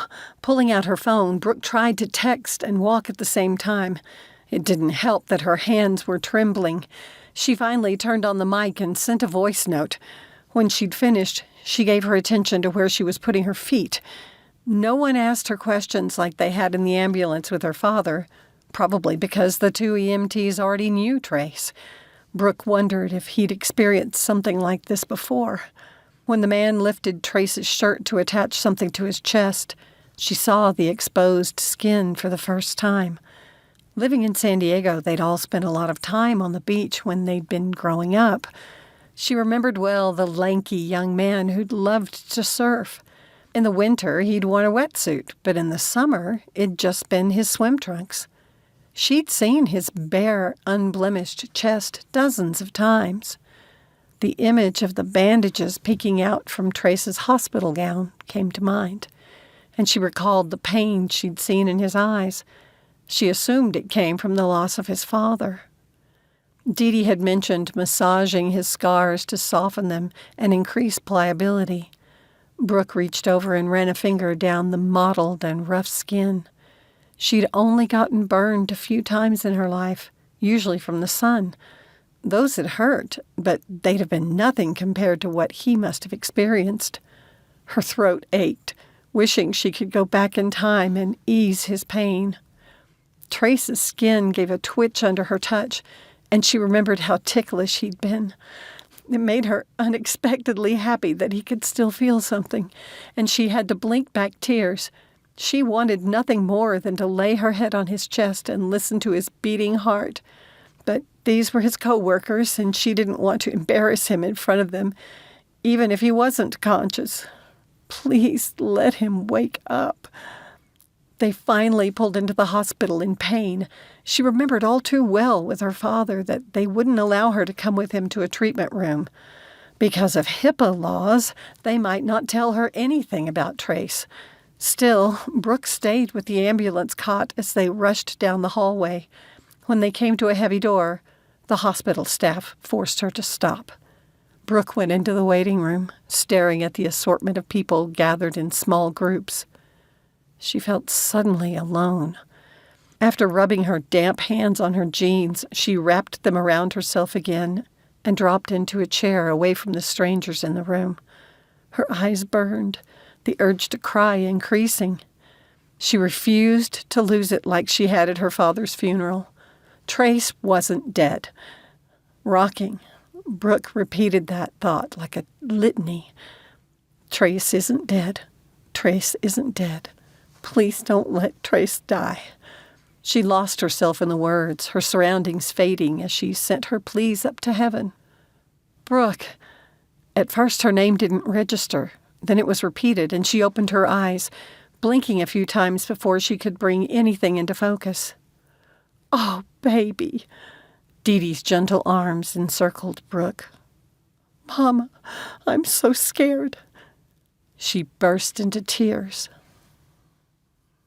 The pain in Trace's head pulled him from the dream, and it ticked him off. It'd been an epic dream. He'd been kissing Brooke, and he'd never wanted it to end.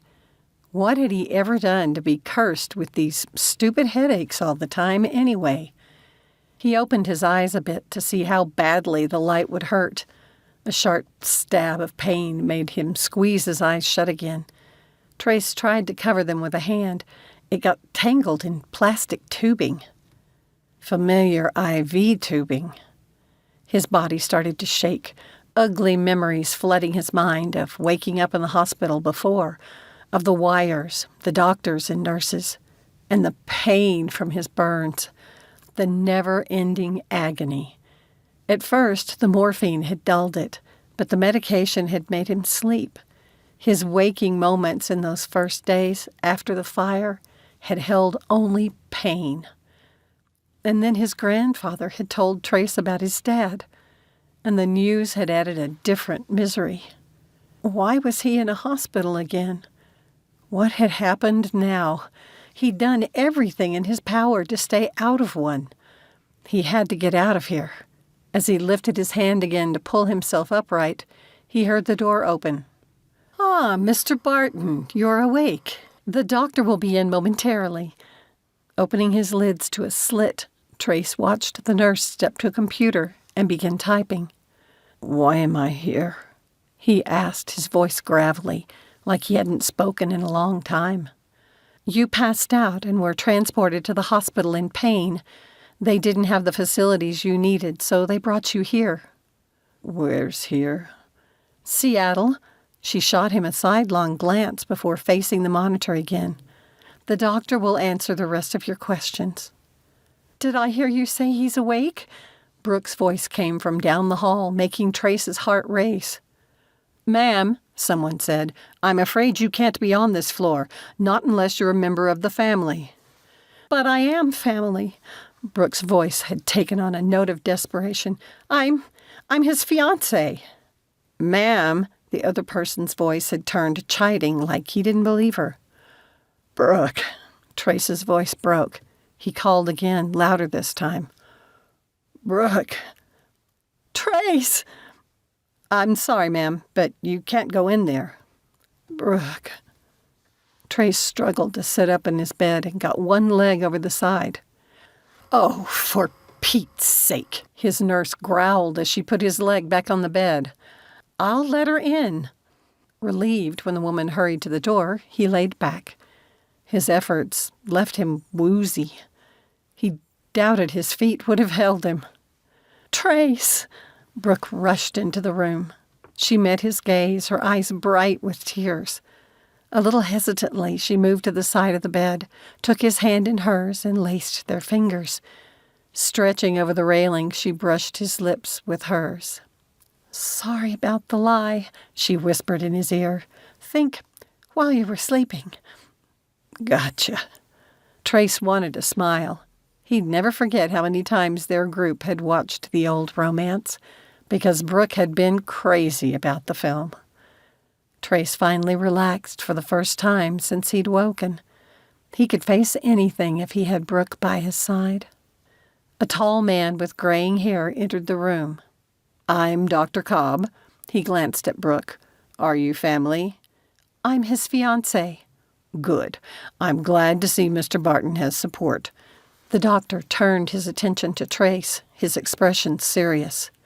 Trace's grip on Brooke's hand tightened, and she covered it with her other one.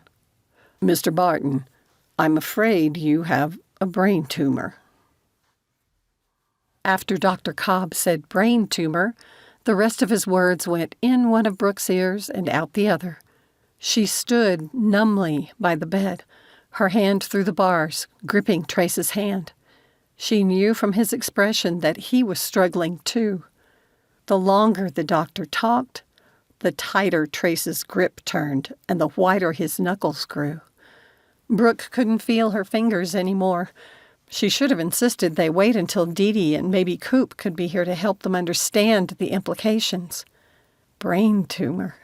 Brooke felt like someone had pulled the rug out from under her, lightheaded and unsteady. She wanted to reach out and hold Trace, but her body wouldn't move, cold to the core. Trace had a brain tumor. The mother of an elementary school friend of Brooke's had also had one. Because of its location at the back of her head near the spine, the swelling following the surgery had caused complications, which had killed her. It looked like Brooke really had found Trace again, only to lose him. A knot formed in her throat, and she stared blankly at the neurosurgeon. It took a second before she realized he'd been speaking to her. "I'm sorry," she said. "Were you talking to me?" "I understand this is overwhelming for both of you." Dr. Cobb's gentle tone didn't hide the look in his eyes, which reminded Brooke of a plea for help. What had she missed? The neurosurgeon looked at Trace, whose face had turned mulish. The doctor said, "While the meningioma isn't technically growing on the brain itself, it's inside the skull. This one has become large enough that it's putting pressure on Mr. Barton's brain. Because this type of tumor grows slowly, he's probably had it for years." Brooke bent over to kiss Trace's hand and then released it, moving her fingers slowly to get some blood flowing in them again. He clenched his fist, his body rigid. "What you mean is it'll keep growing, right?" she asked. "And the headaches will get worse?" "That's correct. Mr. Barton has already passed out once." Dr. Cobb paused, giving his next words added emphasis. "And it could happen again, at any time." Brooke blinked and then forced herself to think. With Trace's face pinched with pain and undoubtedly drugged, it was unlikely he could think clearly. Plus, he must be freaking out to be here, since Dee Dee had said he had an aversion to hospitals. Meaning it's not safe for him to drive. "That's correct." At their words, Trace turned to glare at her. She frowned back at him. "Don't you understand you can't fix this by having my mother give you massages?" Brooke looked at the doctor. "What other things might happen?" "He could experience changes in his vision, such as blurring or seeing double. There's hearing loss or ringing in the ears, memory loss, and loss of smell." Trace finally spoke. "Like COVID? Except with a tumor, it won't get better." The doctor continued. "There are seizures, another reason you won't be able to drive anymore. Difficulty with language and problems with weakness in your arms and legs. It can also result in changes to your personality." Brooke stared at Trace and understood. His hostility toward hospitals and doctors had already kept him from being seen about the headaches. He'd fight the suggestion for surgery all the way. "The only way to fix this is to remove the tumor, right?" Brooke reached for Trace's hand again. He wouldn't unclench his fist, so she covered it with her hand. She knew he was angry, but at least he didn't brush her away. "That's correct. However, because of where the tumor is located, Mr. Barton is an excellent candidate for EEA. That's the endoscopic intranasal approach. Nasal? Brooke asked, slightly encouraged. Through the nose? I've read about that. It's less invasive, right? Yes, it doesn't require cutting into the skull, and the recovery time is much shorter. Dr. Cobb added, his voice firm. As always, anytime someone has surgery, there's a risk. But if Mr. Barton were one of my children, I would strongly encourage this procedure. The doctor extended his hand. Trace wouldn't look at him, so Brooke stood and shook it. Thank you, Doctor. We have a lot to talk about. He nodded and glanced at Trace, his expression seeming to say, good luck. Chapter 12. Brooke followed the doctor and closed the door behind him.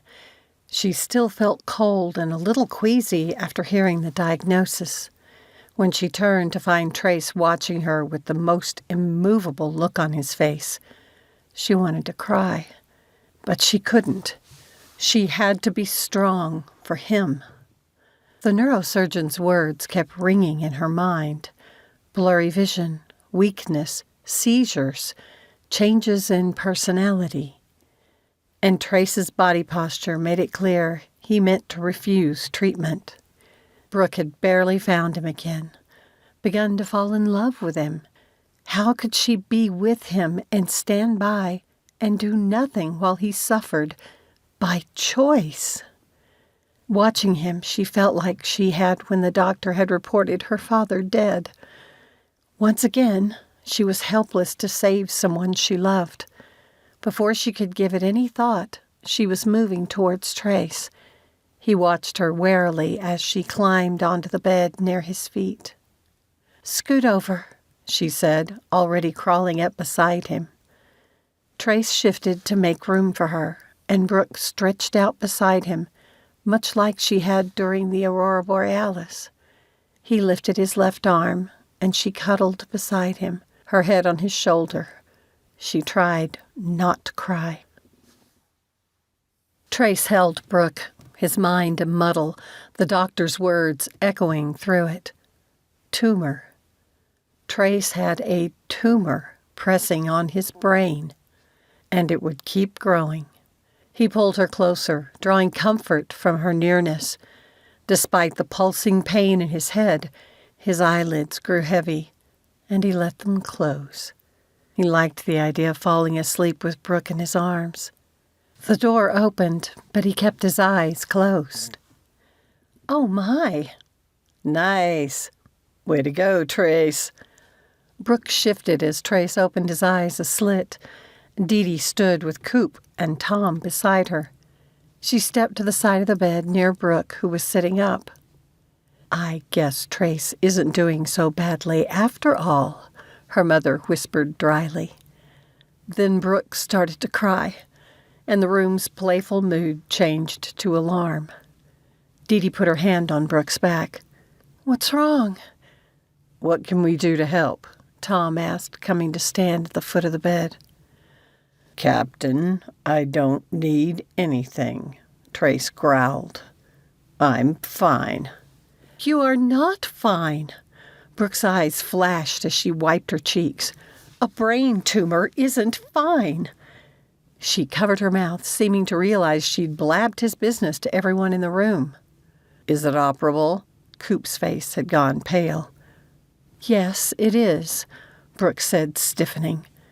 Was this when she would decide she'd had enough and walk away?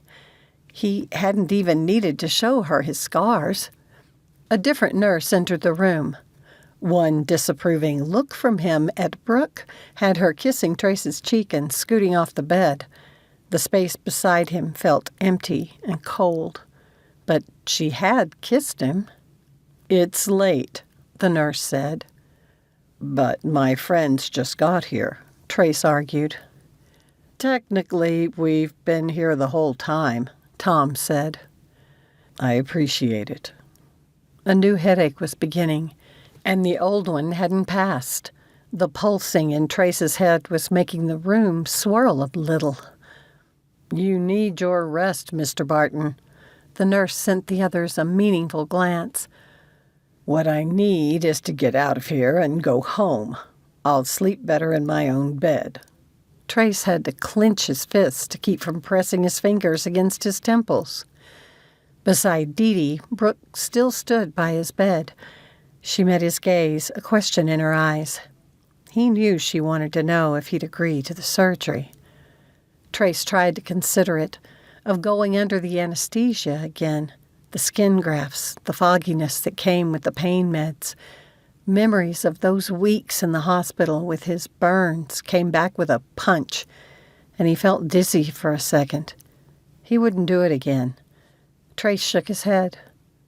With pinched lips and her face set with determination, Brooke spun and strode from the room. Chapter 13. The only time Brooke had been this angry had been when she discovered her father had lied to her about her mother being dead.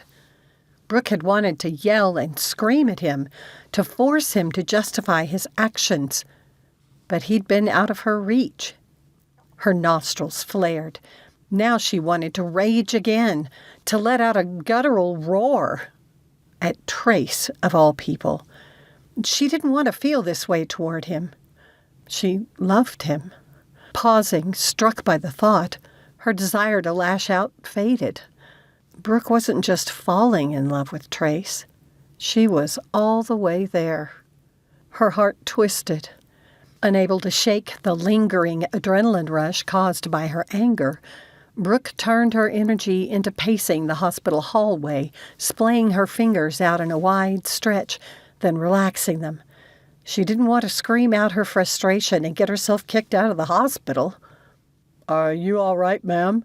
a male voice asked. Brooke spun around and found herself facing the neurosurgeon, Dr. Cobb, just who she wanted to talk to. "What happens if Trace refuses the surgery?" she asked. "Besides a terrible quality of life?" Dr. Cobb asked. "Even a slow-growing, benign tumor pressing on the brain will eventually get too large. The brain can't tolerate it, and his symptoms could become life-threatening. The skull only has so much space, and the brain takes up most of that." He glanced at Trace's door, where Dee Dee and the others were exiting, and asked, "Do you know why he would refuse the surgery? We could try to decrease the size of the tumor with radiation." "He spent a lot of time in a burn unit." Dr. Cobb nodded, but his expression turned even more serious. "If you plan to have this man as your companion for a long life, you have your work cut out for you. Good luck." The others must have been giving them some privacy, because when he walked away, they joined Brooke. "What was that about?" Coop asked. "Trace won't agree to the surgery." The strength of Brooke's fears wore on her resolve. "And I doubt he'll go for radiation treatment either." "I'm afraid she's right," Dee Dee said, and Brooke took her hand, needing the comfort. "Let's talk about this in the car," Coop said. The men were silent as they made their way to the parking garage. "Fiancé?" Dee Dee asked softly. "They weren't going to let me see him. I was desperate," Brooke said with a wince. "I'm not leaving Seattle until Trace does." "I have to get back to Wildstone tonight." Tom glanced at his watch. This morning. But I wouldn't mind a bite to eat before I leave. We need to talk." "Good idea," Brooke agreed. "We have to strategize." Coop took the front passenger seat, leaving the back to her and her mother. "Anywhere in particular you'd like to eat?" Tom asked, glancing back through the rearview mirror. "Somewhere with some privacy would be nice," Brooke shrugged. He drove them to an all-night diner. "A quiet booth," Tom told the host, who led them to one in a corner away from where some late diners were eating. Brooke opened the menu. but she wasn't particularly hungry. She chose a cup of soup and gave her order to the server. Her mind kept going back to last night. Trace's collapse had come out of nowhere. He'd been kissing her one moment, crying out in pain the next, and boom, unconscious. And he'd been out for hours. What if something like that happened while he was driving, or climbing a tree, or while in a burning building? She glanced up and met Tom's and Coop's bleak gazes, and she understood. Trace wouldn't pass out in any of those situations, because they wouldn't allow him to do them anymore. He loved being a forester and volunteering as a firefighter. If he lost those, you must show him what he'll lose if he doesn't have the surgery, Dee Dee said softly. Do you have anything in particular in mind? Coop asked. Perhaps we should brainstorm ideas, Dee Dee said. While the others talked, Brooke thought back to when Trace had finally gotten his driver's license.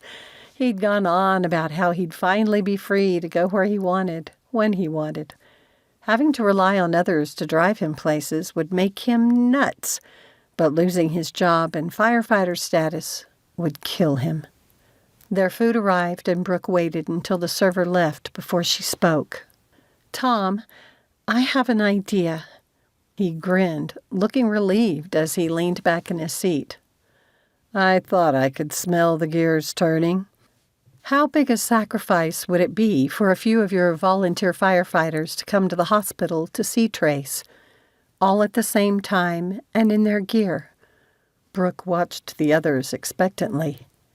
You could wait until he's back in Wildstone, Coop suggested. No, if he leaves the hospital, he'll talk himself out of it. We have to put everything in place to move ahead as soon as he agrees. Brooke hated confrontations and felt a little lightheaded. I agree with my daughter, Dee Dee said. Ever since the fire that killed his father, Trace has had an unreasonable distaste for doctors and hospitals. He spent several months recovering from his burns. It must be killing him to be there now. That's why I need to get back to him soon. Brooke pushed aside her half-full bowl. Once we convince him to have the surgery, it has to happen right away. All right, Tom said. I can bring 4 or 5 of the crew. Coop? Brooke looked at the big man. You're his boss, aren't you? When he nodded, she said, If Tom's firefighters can't convince Trace, I'll need you to fire him. What? Like my mother said, Trace has to see what he'll lose if he doesn't do something. Even radiation treatment to shrink the tumor is better than nothing. Yes. At Dee Dee's quiet voice, the others went silent. Brooke knows him better than anyone but me, and I believe she's right. Sometimes the best way to get past a barrier isn't to crash through it, but to go around it. Trace told me that in high school, Brooke said, almost able to see the humor in it. It's ironic we'll be using those very words on him. I like it. Hit him where it hurts, Tom said. Make it real and immediate. But only with the hard truth. We won't exaggerate. Brooke was already pulling out her phone. I need to talk to the neurosurgeon to see what it'll take to schedule his surgery quickly. She left a message with the hospital. Then she looked up. Brooke found the others watching her. She shrugged. I'm not going to lose Trace to his pig-headedness.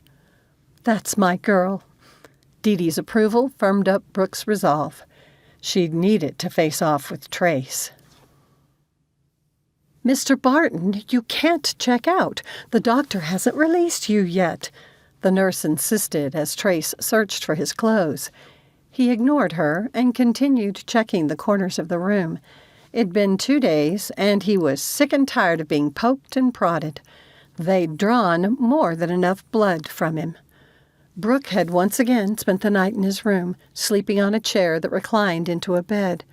She was slowly wearing down his arguments against the surgery.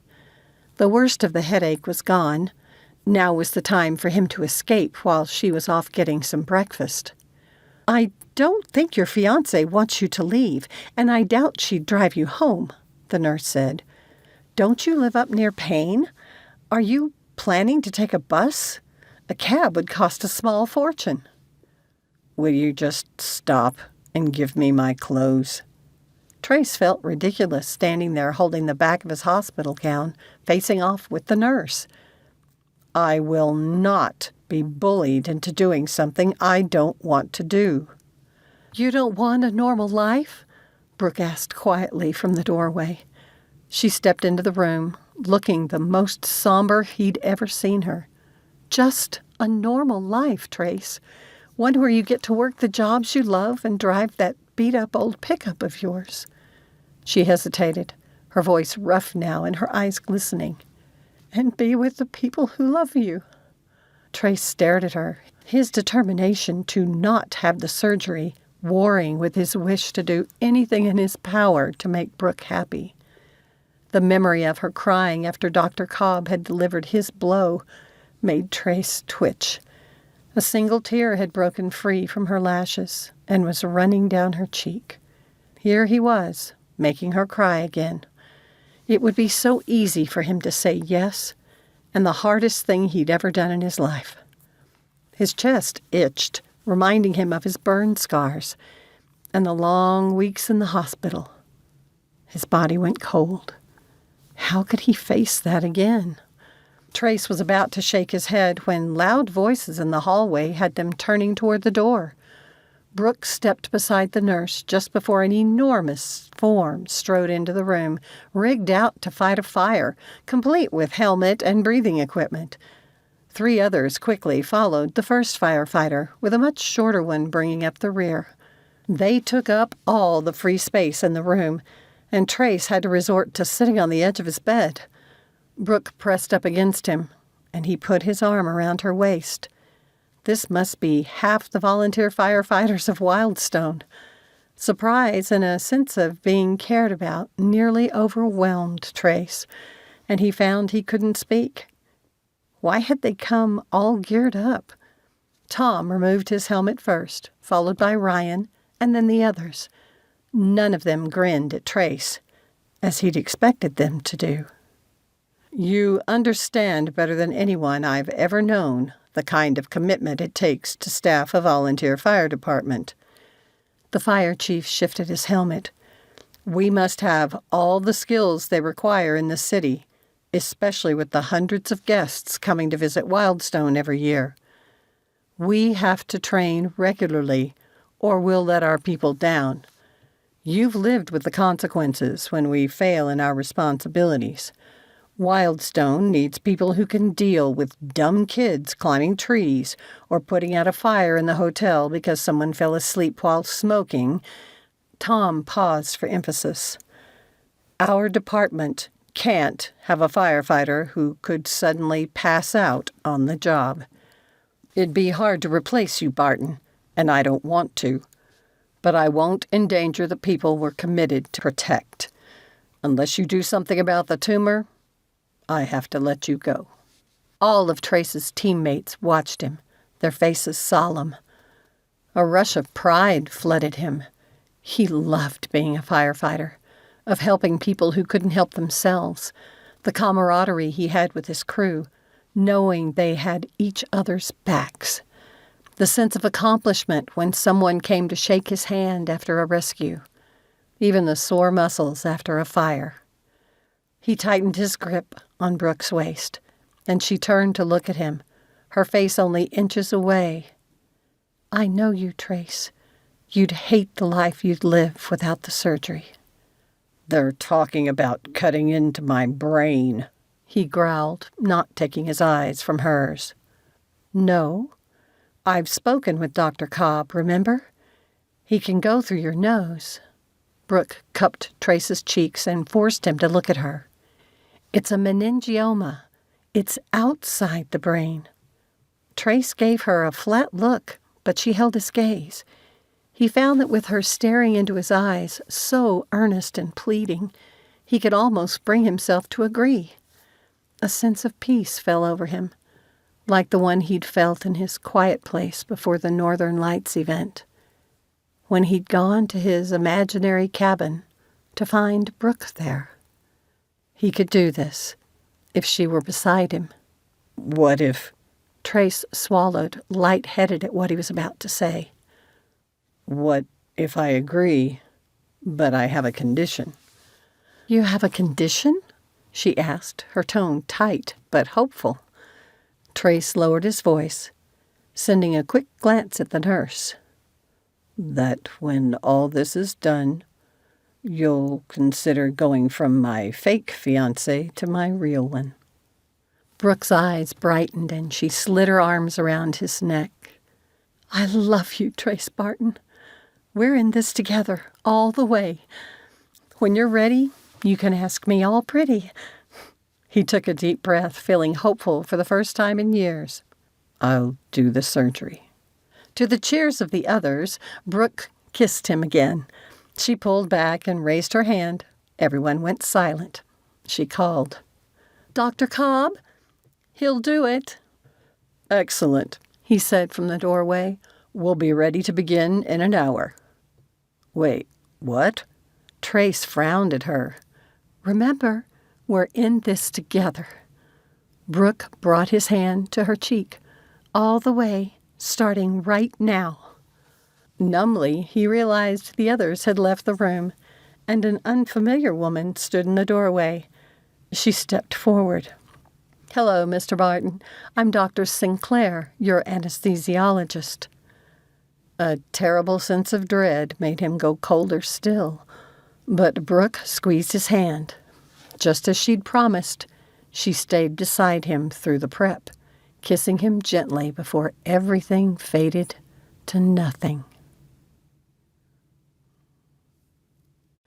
Chapter 14. When Brooke entered the hospital lounge for the long wait, she found it full of familiar faces. Tom and the other firefighters were there, now out of their gear, but a bunch of the staff from the Citadel had arrived as well, including Mrs. Savage. Dee Dee jumped to her feet and hurried over to give Brooke a hug. I can't believe you talked him into this, Coop said, joining them. Only last night Trace was adamant the headaches weren't as bad as everyone was saying, that he'd be all right. I told you she could do it. Dee Dee grinned, looking so proud it made Brooke flush. I didn't do it, she pointed to Tom, who'd also risen and stood waiting nearby. You can thank these guys for their brutal honesty and driving home to Trace what he'd lose. You didn't even need me to step in. Coop glanced around the group. I feel left out. Leah rolled her eyes at her husband. Since the surgery will take a long time, Tom said, pointing down the hallway, I suggest we all check out the cafeteria for some lunch. Hospital food? One of the grounds crew pulled a face. It's as good as most fast food restaurants, Coop said. Let's give these other folks some quiet. He took his wife's hand, and they led the way to the elevator. Brooke held back. Her mother stayed with her. You all right? Dee Dee asked. I will be. Would it help to talk about what's worrying you most? Her mother was way too observant. Brooke wondered how she could explain the jumble of emotions running through her. The one which surprised her the most and kept pushing its way to the forefront was guilt. She knew in her heart that the surgery was the right choice, but what if something went wrong? What if it'd been a mistake for Trace to place his trust in her? I pushed him to agree to this, but what if the surgery makes things worse? Brooke's voice broke, and she squeezed shut her eyes, trying not to cry. Oh, baby. Dee Dee wrapped her arms around Brooke. We both know if he does nothing, things can only get worse. That path can only go downhill. At least the surgery gives him a chance at a normal life. You may need to keep reminding me of that. I will. This was what Brooke had wanted all her life. a loving mother to hold her during hard times. And Brooke understood then why her father had lied.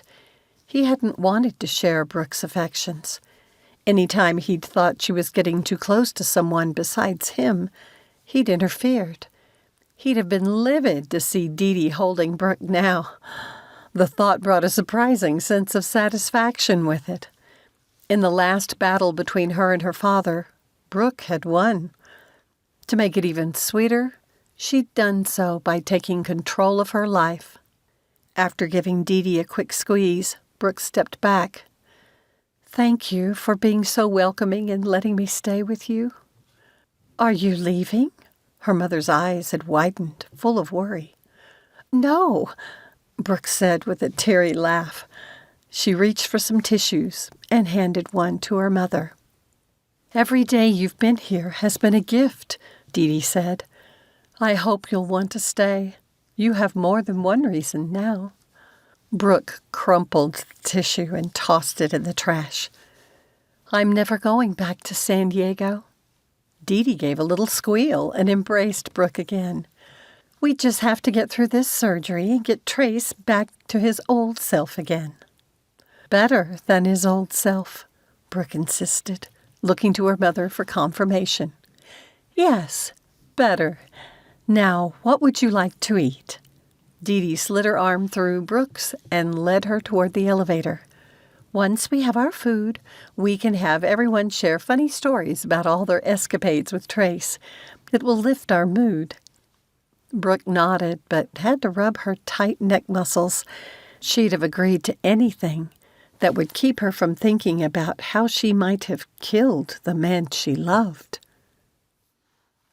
Trace's head felt like it was going to explode.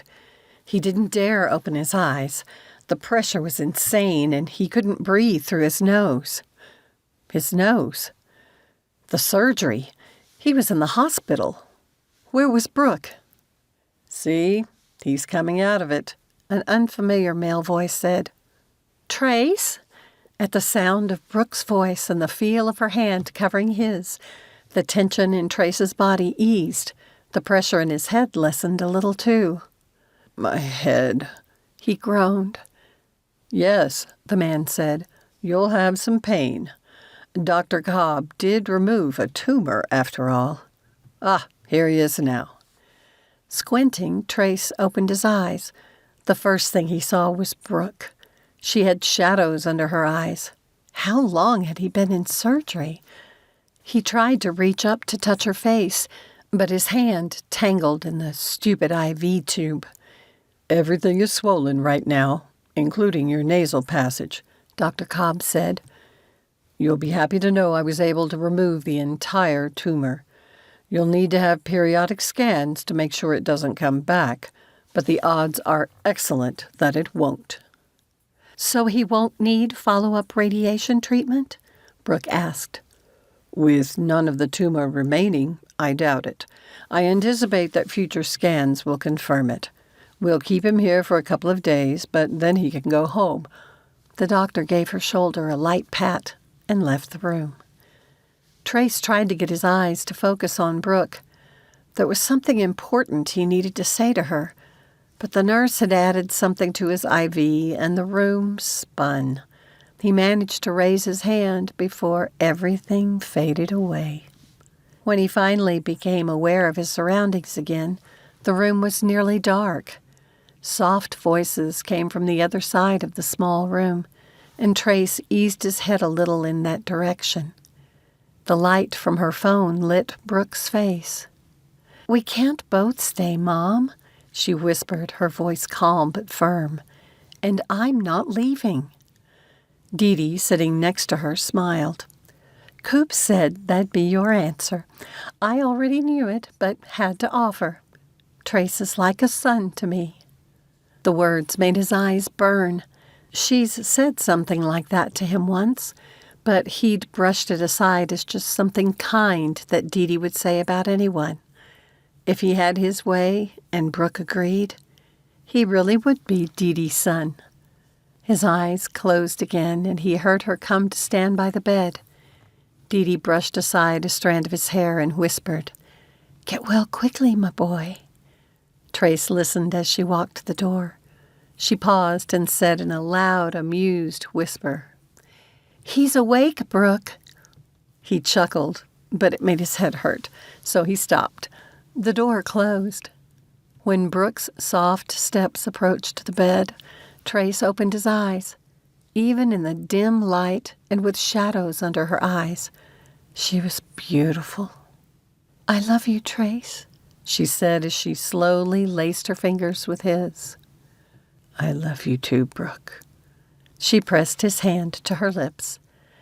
As she had before the surgery, she slowly climbed up on the bed, taking care not to tangle the tubing. Brooke knelt above him, her eyes shining, and pressed her lips to his.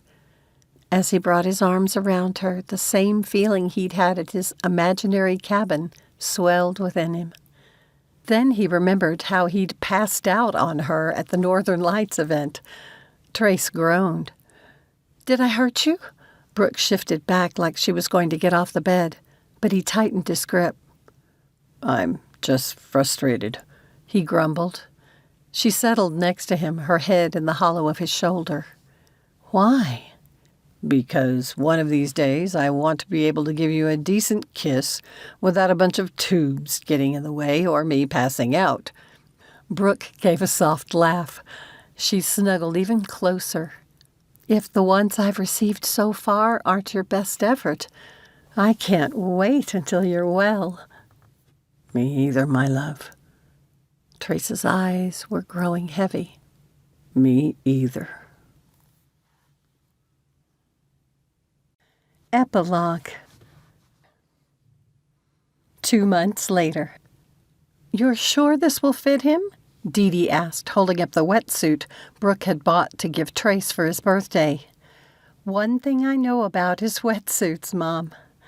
"And he just thinks you two are going to the beach at Westport?" Dee Dee shook her head. "That's a 4-hour drive, one way. It's awfully long just to visit the beach." "He likes driving, and I'll enjoy the company, so it shouldn't be a problem. Don't ruin this for me, please." Brooke knew she was being overly sensitive, but it came from insecurity. "I'm sorry. I didn't mean to do that." Dee Dee gave Brooke a quick hug. Her father had not been a touchy-feely person. Brooke didn't think she'd ever get enough of her mother's spontaneous affection. "I've closed the library tomorrow, and I want it to be a special day.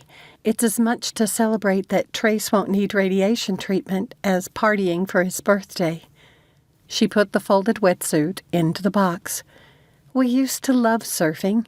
Trace and I even once took part in a competition together where we rode the same surfboard.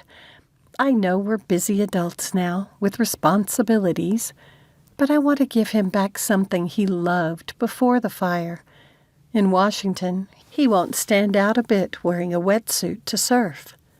Something mischievous crossed Dee Dee's face for a second before she wiped her expression. "What?" Brooke faced her. "Just a random thought. I hope you two enjoy yourselves. If he happens to not be interested in surfing anymore, don't worry about it. He'll love knowing he can do it if he ever wants to."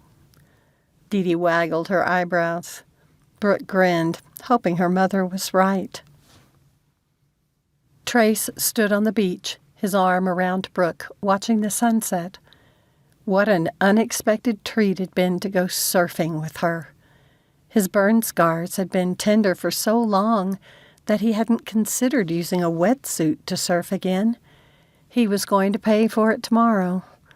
Trace worked hard to stay in good shape, but surfing required he use muscles in different ways than he was used to. He chuckled. "What?" Brooke glanced up at him. Trace kissed her temple. "How sore are you?" "Enough that I'm going to schedule a massage with my mom." Brooke turned to face him. "If she knows someone else who does massages, we should schedule a couples massage." "Good idea." Trace's phone pinged and he pulled it from his pocket. The message was from Coop. Time for the day's big event. Trace started to run a palm down his jeans, but caught himself. Had Brooke noticed? She'd always been good at picking up on body cues. He put his arm around her shoulders again. We have time to get dinner before heading home. I've got reservations at a place Dee Dee told me about. Nice and quiet. Is this why you wouldn't let me make dinner reservations? Brooke pulled that adorable, pouty face he loved. I wanted to arrange a cake and everything. Don't worry about it, my love. Well, you're getting the cake tomorrow anyway. They gathered their things and returned to his truck. Trace's heart was beating so hard he was sure it would give him away, and the pressure barely made his head hurt. That alone was a gift. At least Brooke seemed preoccupied too, so maybe she wouldn't notice his nervousness. Oh, it's a bed and breakfast? She asked when he drove up to the elegant old house. They serve dinners by appointment, and Dee Dee said the food is incredible. We're kind of dirty after swimming all day. Opening her door, Trace frowned. He hadn't thought about that. Even if they hadn't been surfing, they'd still have been sandy and windblown from being on the beach. If you're not comfortable... I'm fine. I'm with you, Trace. Brooke went on her tiptoes to kiss him. I'm tired and hungry and happy to be anywhere you are. Dang, but he loved her. Trace offered her his arm as though they were dressed to the teeth, and not in sandy jeans and jackets. He paused at the bottom of the steps and shook out his clothes and shoes. Brooke did the same. I never knew how much I'd miss doing this, she said. Your dad was such a good sport about all of us showing up after a day on the beach. And your dad wouldn't even let us on the driveway. Trace offered her his arm again. His loss. The owner must have been watching for them because she opened the front door. Welcome. Everything is ready, Mr. Barton. Great. He barely resisted touching his jacket pocket. Please follow me. The older woman stepped back from the door and led the way through the house. She slid aside a glass door which opened into a large but dimly lit conservatory. As soon as Trace and Brooke stepped inside, 2 trees decorated with white fairy lights blinked on, showing a path. Oh, Brooke breathed, sounding charmed. They advanced another step, and 2 more trees lit up. By the time they'd advanced through 5 pairs of trees, they'd reached an arch that also came alight. Trace had to focus hard to keep breathing as they stopped under the sparkling, flowery trellis. Brooke was staring at him, her eyes wide, and she'd started to tremble. Trace dropped to one knee as he pulled the small box from his pocket. Her mouth opened and tears were already filling her eyes. Brooke Howe, I've been crazy about you from the first time you challenged me to climb a tree. And you've been challenging me ever since. I'm a better man because of you. I love you and want to spend the rest of my life with you. Will you marry me? Saying nothing, tear trails running down her cheeks, Brooke dropped to her knees and held out her left hand. Trace removed the ring and held the empty box to the side. Coop stepped from behind one of the unlit trees and took it, Dee Dee peeking around from behind him, grinning. I need to hear you say it. Yes, I'll marry you. Her voice broke. Trace slid the ring onto her finger, amidst the cheers and clapping of friends who were stepping into view. He rose and helped Brooke to her feet. She held up her hand for everyone to see and then slid her arms around his neck. You did that real pretty. And she gave him a kiss that curled his toes. Thank you for listening to Saving the Firefighter. Be sure to subscribe to my channel to know when new audiobooks or other fun videos are available. This has been Saving the Firefighter, written by Donna K. Weaver, Narrated by Vicki Pierce. Copyright 2021 by Donna K. Weaver. Production copyright 2021 by Donna K. Weaver.